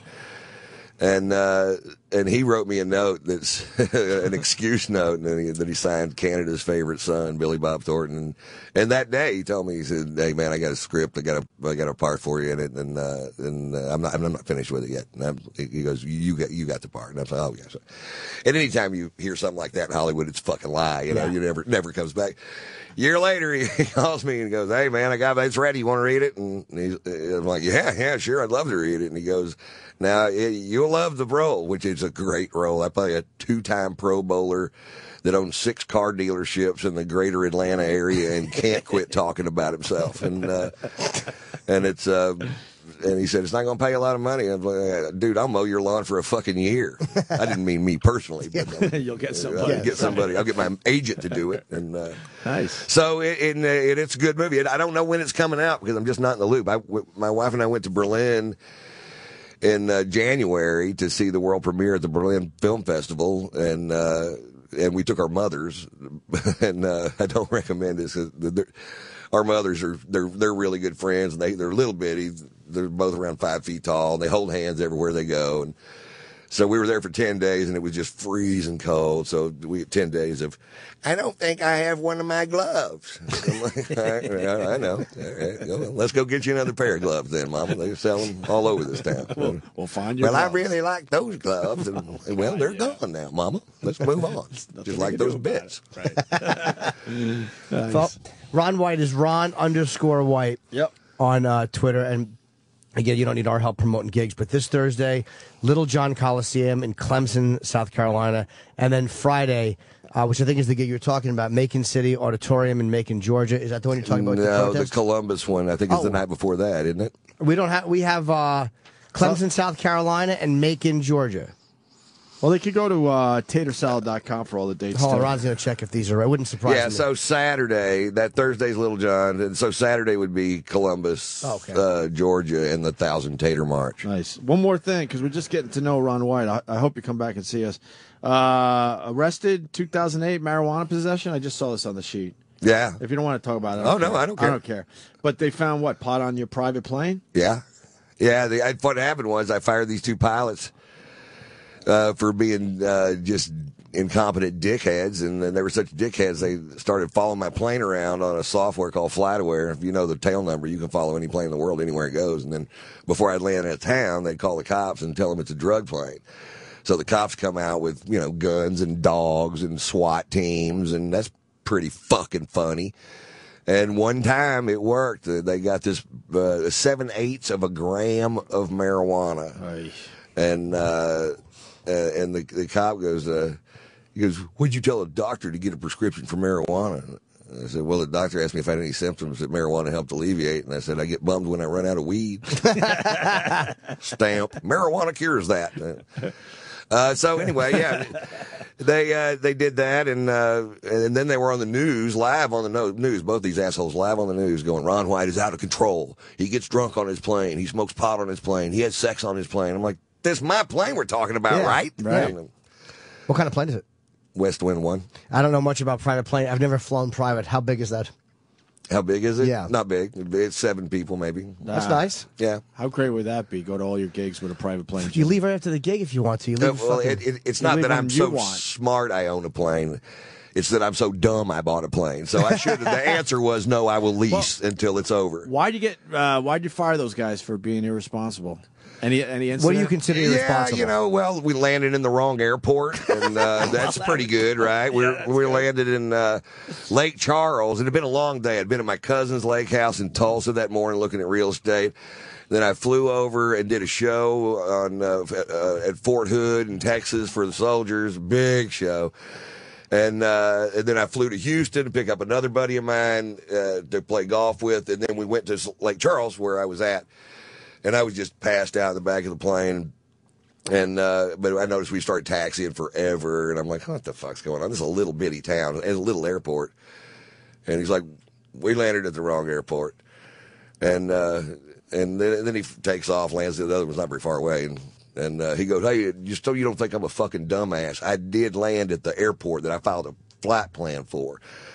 And I said, oh, let me get this straight. You're not a fucking dumbass because you filed a flight plan to the wrong airport? That's your defense right there? And he goes, well, it's an easy mistake to make. And I'm like, it's an easy mistake not to make. Why don't we go ask him how many other fucking people have landed at the wrong goddamn airport? You know? Sure enough. But, yeah, they were useless. And he has haunted me ever since. And how long ago did you fire him? I'm not good with more than 2 years. Yeah, a couple years. Oh, yeah, 2008. Yeah. So you have you own this plane. Are you still making payments on this plane, or did you just buy it outright? No, I'm still making payments on it. Wow. And you should have just leased it, you think?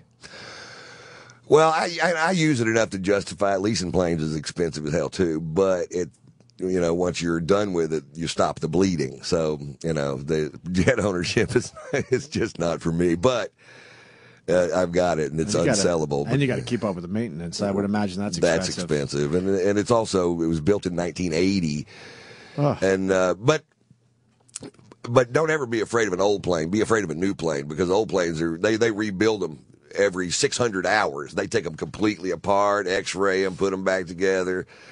A lot of times it's a great plane with again great audio and video and stuff. I've had it real fixed up whenever I was so it jams. How much does it cost to run a private plane? Say you want to go. I guess it depends on the distance. Say you want to go from here, like Teterboro Airport, down to Florida, 2.5-hour flight on a private plane, of one that's like 10 seats or less, with fuel and pilots. You can figure $3,500 an hour. An hour? Wow. Oh, so yeah, a 2.5-hour flight is probably about close to $10,000. I mean, you might with a really old Lear, you might be able to get it for $2,500 an hour. But if you want a really nice Hawker or something like that, you could pay. It costs me probably $20,000 to fly back and forth across the U.S. in my plane, and so my plane's way cheaper to run than leasing a plane. But wow, why is it so much to fly? Is it the fuel cost, or is it the jet fuel, insurance? The insurance on the engines are $175 an hour an engine, just to insure those engines. The engines are worth $1 million a piece, but the whole plane's only worth $1 million. Wow. So if something goes bad, and now you have this insurance, that if one of your engines goes bad and you don't crash, and they'll come out and put another engine on it, so that's why you have to pay that kind of so insurance. It's $350 an hour. You have two engines, I guess, right? Yeah, two engines. Okay, so $350 an hour. Wow. Plus fuel, pilots. Pilots are $1,000 a day. But more importantly, he can afford it. That's the theme here. And it's a write-off. Ron White could afford a lot of money, right? Well, Ron White's that dumb. That's the real message here. Is it $20,000 each way to go across country? No. Oh, round trip. Yeah, about that. It's a lot, but I mean, a great airfare. Yeah, but you're doing it in style, man. You're sitting there nice. I want to fly private watching what you want, listening to what you want. It's a cool looking plane too. It's painted like a pirate ship, and I'll tell you, I put a skull and crossbones on the bottom of it, a big one. And I told my ex-wife, I said, I'm going to put a skull and crossbones on the bottom of the plane. She goes, well, you shouldn't do that. And I said, why not? And she goes, that's like saying fuck the universe. And I said, well, you're going to hate my other idea, which was to write fuck the universe right underneath the skull and crossbones. And, it's nice to be able to do what you want, right? With your own whatever, thing. Well, let's get Ron out of here. I want to see Ron live. You're one of the few guys I've never seen you live, and I would like to go see you. Unfortunately, I was gone when you were here in New York, so. Yeah, I played right across the street, right? Yeah. I was in Cincinnati, fucking struggling to get a few people into the room who it's awful. It happens. Just, you know how it is. Well, thanks for having me on your radio show, guys. He doesn't care. Why would he? I don't give a shit. I would try to, but. That's fair enough. He doesn't. We did a show together once, but. Where was it? I know that a TV show. What was it? We did a Tells Gong show. It was me, you, and JB. That's right. And I couldn't remember. And you were pissed because they wouldn't let you smoke your cigar. Yeah, and they won't let me smoke my cigar, but this guy he's on a pogo stick doing backflips with a chainsaw, right? Yeah. And I can't smoke my fucking cigar. That's stupid. They had one of the shows I did this weekend. They had a fire marshal there. Watched that one cigar, and they had soaked the rug with a fire retardant thing just in case it gets away from me. And I just bashed him for 15 minutes. I mean, there could be a meth lab in the building next to burned down. I got the marshal, not a fireman. The marshal is standing over there just staring at this cigar. It's just a way for them to fuck you for a little more money, just to milk one more guy to get a little bit of money. Yeah, it's pretty ridiculous. I've never had one get away from me. No. All right, Ron White. This was a pleasure, man. Yes. Hey, thanks. Yeah, you Finally guys got have to a meet great Ron show. White. How cool is that? And the website, tatersalad.com. Yeah, for all his tour dates. All right, we're going to take a quick break. All right, thanks. Thanks, Ron. Sirius XM. The Opie and Anthony Show. It's almost time to go home. It's almost time to go home. It's almost time to go home. It's almost time to go home. It's almost time to go home. It's almost time to go home. It's almost time to go home. It's almost time to go home. It's almost time to go home. It's almost time to go home. It's almost time to go home. It's almost time to go home. It's almost time to go home. It's almost time to go home. All right, we're back on. Jesus. Relax. We got this. What is the name of that fucking book, please? First of all, I want to just quickly thank Ron White for stopping by. We got to finally meet Ron White. I do enjoy Ron. Ron White's a funny fuck, man. And I fucking blurred my photo with Ron White, so now I'm trying to find some dumb Instagram filter to take care of that. That's all right. Anyone got an idea? Erock will send me my picture, and I'll just Twitter it out. What, to make it look not blurry again? Yeah. No, I don't think they do that. You know what I'm going to go with? I'm going to go with Kelvin. There you go. I like Kelvin. I hate Kelvin on Kelvin, Instagram. Kelvin's all right. Yeah? Here and there, yeah. It's about time you use one of those. Should I go for You don't the use Kelvin or enough the filters. 1970? I can only use one. You wait. No, you can't. There's tricks. I don't know how to do the Instagram tricks yet. Radio and Instagram. What? If you, I know how to do If you put the filter on, right? I got a filter. I got the filter. And then you push it through. Right. But then you cancel it before you send it. Sure. Then the copy will be saved in your photo library. I know what you mean now. And then you double filter. I gotcha. I'm so with you. I'm serious. But you don't filter enough as it is. I don't like filtering. But then what are you doing there? Because filtering is for faggots. What? Then what are you doing on Instagram? It's part of Instagram. I know. You're wasting your time. But it makes them look like they have more talent than they don't. Filters are fun. Filters are for faggots. I like to filter. Filter's the reason. I'm writing a book called Filters Are Fun with an exclamation point that's been filtered. And I'm not talking about the homo faggot. Making a difference. Right. Filters are fun. Yes. I'm going to go with the Rise. Yeah, the Rise makes him look There you less go. hungover. I'm actually trying to find a filter that makes Ron White look less hungover. Jimmy, you were saying. Well, we're talking about Chesley Sullenberger. Captain Chesley Sullenberger, Sully for short. We'd love to interview this guy because, Why? He did save a lot of lives. Did he? I give him a lot of credit for that. He truly did something pretty extraordinary. He saved a plane full of people that, if life was fair, those people would have died. Because there's too many other people. You know what I mean? People say life's not fair. Sometimes when life's not fair, you live. And so he might call in. And I'm just thinking, what was he going to call in for? Because I know a lot of my friends want to talk to him. Yeah?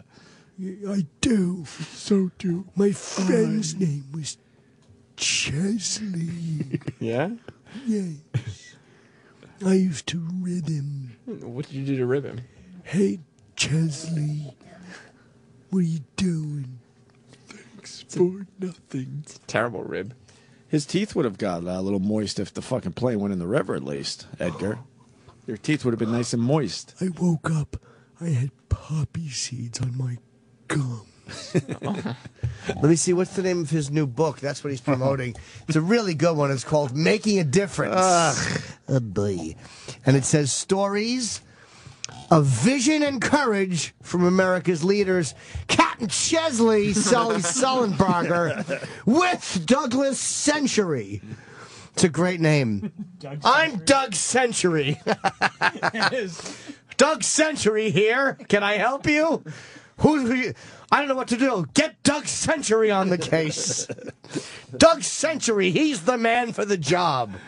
Wow, when are we doing this? There's a missing child. Call Doug Century. Doug Century. Why don't we just get him? Doug Century sounds like a bad commercial fucking hero. Like, I don't know what to do. I've spilled all of my gas. Doug Century is here. And on the cover is Captain Sully Sullenberg Chesley. But this is different. This is not the captain we've come to know and love. This is the relaxed hero around the house. He's wearing a sweater. Oh, I see that, Jimmy. What is he leaning on? A chair? With an open collar, probably the fucking plane wing. I mean, metaphorically, too. He's wearing an open collared shirt with his, the collars over the sweater, shirt sleeves rolled up. When you're making a difference, you got to get your fingers dirty. And it says, Dude, you got your sweater. Yeah, you know what, Dad? You got your sweater. You're leaning on an open dryer. I think he's leaning on the open door of a DeLorean. I don't know what the fuck that is. Isn't this his second book? Yeah. How many books does a hero get? I mean, come on already. One. Oh, it's a chair? Yeah. That's How about the hero gets one fucking book about the hero thing? About the thing. Yeah, but this is about other people Heroes? making... Yeah, it's about America's leaders making a difference. The top one, here's the top one. Tony La Russa, which we've all been yearning to hear his tales of heroism. And So, wait a minute. Tony La Russa, who knew that steroids were happening all around him, Yeah, that one. and decided to look the other way? That would be the one. Sully's going to be writing about him?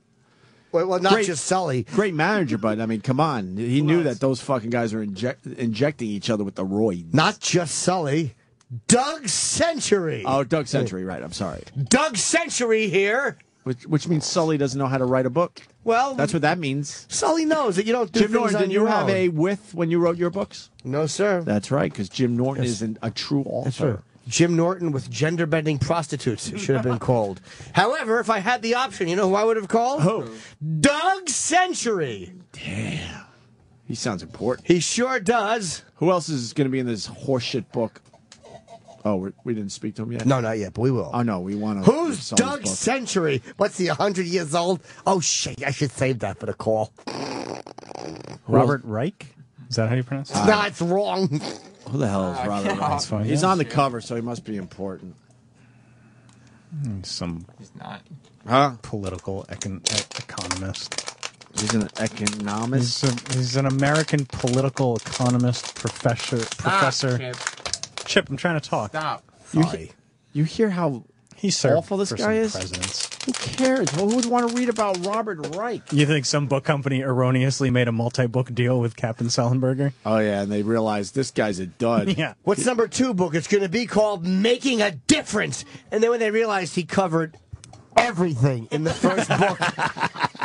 And they're like, we're in trouble. Yeah, Making a Difference was a great idea, but he did write the one book about the plane crash, and he covered everything.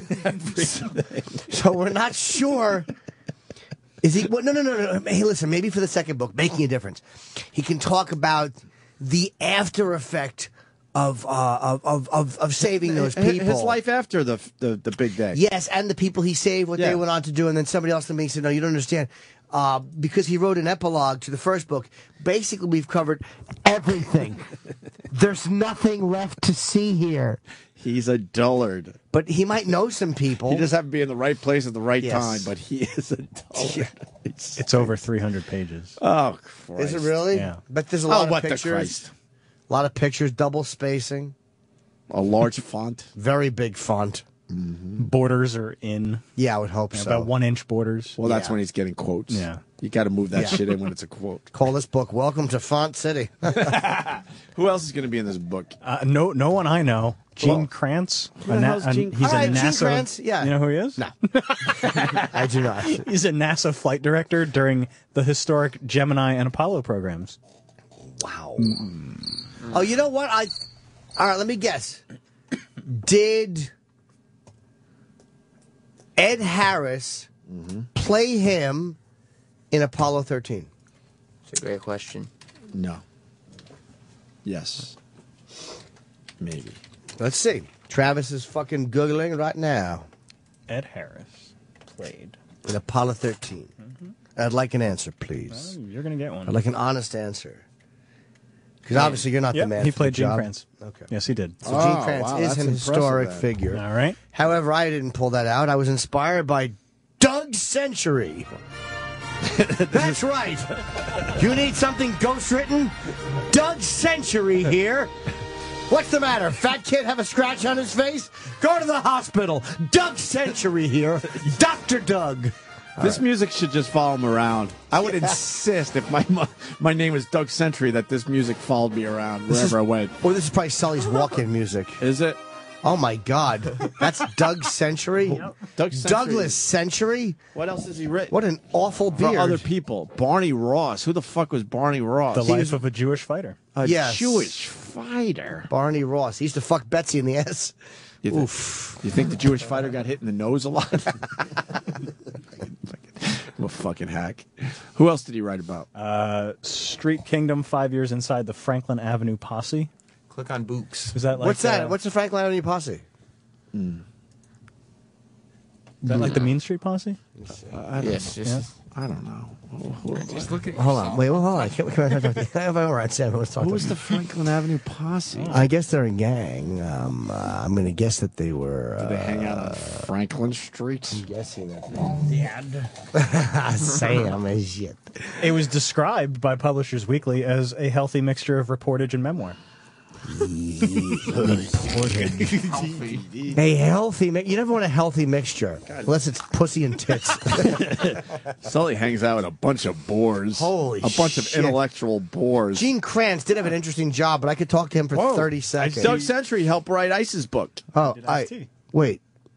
Ice. Okay. But Ice-T seems like the type of guy that could write his own shit. Why did he not need He probably Doug Century? narrated it to, yo, my man Doug Century. He probably just liked the name. Yo, man, I know that nigga Doug Century gonna help me. Yo, Douglas Century. That's a man. You know how Ice-T's so intense. We got to remember this next time he comes in. Yeah. Talk to him about Doug to us. Century. Ice, Doug Century, go. Have anything funny? Wow. This is going to be a fun interview. When is Sully calling in? I don't know. He's not booked yet. Oh, well, let's not worry about it too much. We want Douglas Century. Oh, Tony La Russa was arrested for a DUI a year ago in St. Louis? Yeah, of course he was. Cool. I wonder if that's the inspiration. How to drive drunk and get away with it. You want some other people? No. No? Okay. I want to talk about the redhead with the subway pervert thing. We have the video. Yeah. That this came from? I think so. And let's not forget, we're going to be in Cleveland Friday. Yes, we are at the Hard Rock. Are there people going to go there? Absolutely. Yeah. I heard in a meeting last week that when we announced it the day after, they had already received 50 calls asking when can we line up. Oh, nice. They, I had people. I think they're very excited in Cleveland. Well, we should figure out a place after the broadcast that maybe we could go to and meet the people that don't get to go to the broadcast or something. Is that possible? Is there anything nearby? I don't know. I'm going to the Indians game. Are you really? Sure, why not? I've never been to an Indians game. Who are they playing? The Angels. So Albert Pujols will be in town. I would love to see another stadium. Yeah. Wait, who did we talk to where Jim Tomei came up? Tomei. We just talked about, did we talk to a Jim ball player Tomei. recently? You talked to Jim Abbott. Oh, Jim Abbott, right. Okay, that's why. We talked about, he no-hit the Indians. Yes. Okay, Yeah. that's why. Yeah, sure, why not? When am I going to go back to Cleveland? There was a perfect game over the weekend. Yes, there was. White Sox, right? That's starting to be easier than I thought it was. Well, Yeah, we're up to 21 already. In the history of baseball. Yeah, but it seems like more in recent history. Maybe more in the last 10, few years, 10 15 right? years, sure. All right, White Sox, pitcher Phil Humber, 21st pitcher to do it. Yeah. Just some other guy who, just like Armando Galarraga a couple years ago. Who was the guy that got Galarraga. fucked? See, you said the name to my face, and I don't remember his name. But we remember the story. That stupid fucking ump blew the call. But not even the ump. I don't even fault the ump as much as that scumbag Bud Selig. Yeah. Bud Selig is a scumbag. The umpire admitted he made a mistake and got emotional and felt horrible. Right, He fucked up and felt horrible. You can't have an umpire make a mistake on your perfect game. I'm sorry. I agree. You just can't. But Bud Selig absolutely could have overridden him, and he's a piece of shit, and he's a fucking company man, and he instead of just doing, sometimes you just got to do the right thing. You just do the right thing sometimes. I'm going to repeat what you said because it's important. You're right. Every once in a while, fuck all the rules and all the shit that you just do the right thing. God! And the bottom line is all these people who think they're baseball purists go, that's a part of the game. So why in football, if it's a part of the game, why are they using instant replay?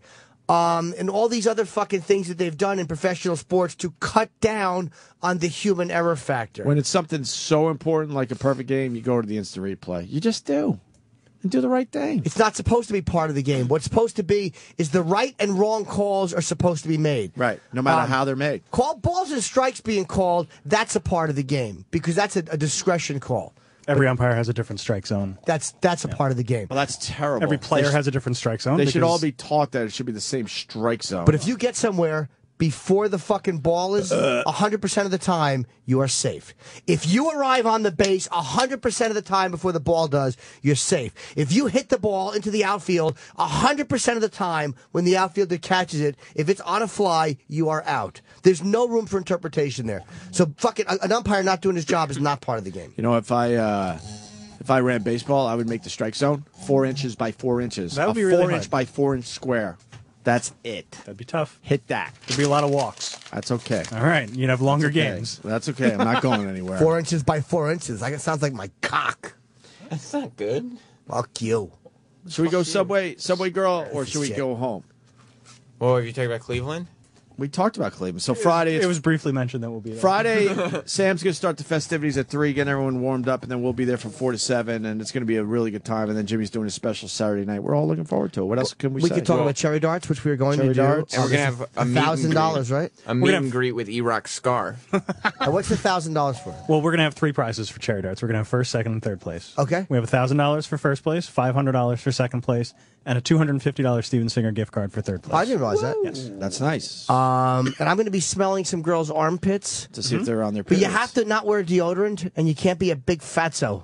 You can't be fatso. You can be fatso. Yeah, you can. I guess I'll have to. I'm not gonna lick your pits. I'm just gonna smell them and see if you're on your period. But I don't know if it'll work. In fairness, because with girlfriends it's different because you come to know their body chemistry, and you know the oniony pits means the blood is a-flowing. Their body is expelling everything awful. Get out! That's where the woman's body is going to all the fucking, oh my God, oh, those pits are kind of sexy. And then the next day comes onion pits, the fucking toxins out! So I will try to determine. Give it a shot. And you have to write it down before I smell so we know you're not lying yet. Yeah, we'll pre-screen all the girls. It's going to be a fun hang, man. It's going to be fun. Looking forward to it. It's been a while. Just being out there. Been 5 years since Cleveland. I love Cleveland, dude. I can't wait to get there. I cannot wait to fucking get to Cleveland for real. Fucking rules, man. Yeah. As far as the fans go. It's a great city for us. Cincinnati, pretty good too, huh? It wasn't terrible, dude. It's just not a strong market. And I have a feeling that certain people who would have come to Cincinnati are going to Cleveland. It's 4 hours away, which is far enough to. It's like doing New York and Boston. But there are people that split the difference that probably said, fuck it, we're going to Cleveland next week, which is better. Okay. I'd say we go home. I'm fine with that. And Ant feel better. No one in this company should give shit to Ant. He's genuinely sick. And I suggested he leave because I don't want to get sick of my fucking shoot. I love Anthony, and I want him to be healthy. As soon as he walked through that door, he got you sick, though. It's too late now. It's too late now, Jimmy. Yeah, I got a 4x4 cube cock. It's disgusting. Yeah, stick it right in your blocky motherfucking mouth, bitch. I don't know, blocky mouth, you moron. It doesn't even make sense. 4x4. Nobody would find that attractive. Fucking huge. No, it's not even big. 4 inches? Shove it in your fucking ass. You can shove it anywhere. Imagine walking around with a 4x4 cock. Yup, I got a big fucking 4x4 cock. Just a block on your fucking... It's horrible. Fucking Hang cock off your block. balls. Jesus. Everyone told me I was cock block, and that's why. Because whenever guys would talk to girls, I'd go up and go, hey, he's got a girlfriend. Hey. Why would you do that? And they'd go, you're cock blocked. I'd be like, I got a 4x4, bitch. We're going home on time today. We'll see you guys tomorrow. Bye-bye. Fuck. The Opie and Anthony show is pretty much over. Pretty much over. But if you feel like sticking around after 1A Live is next.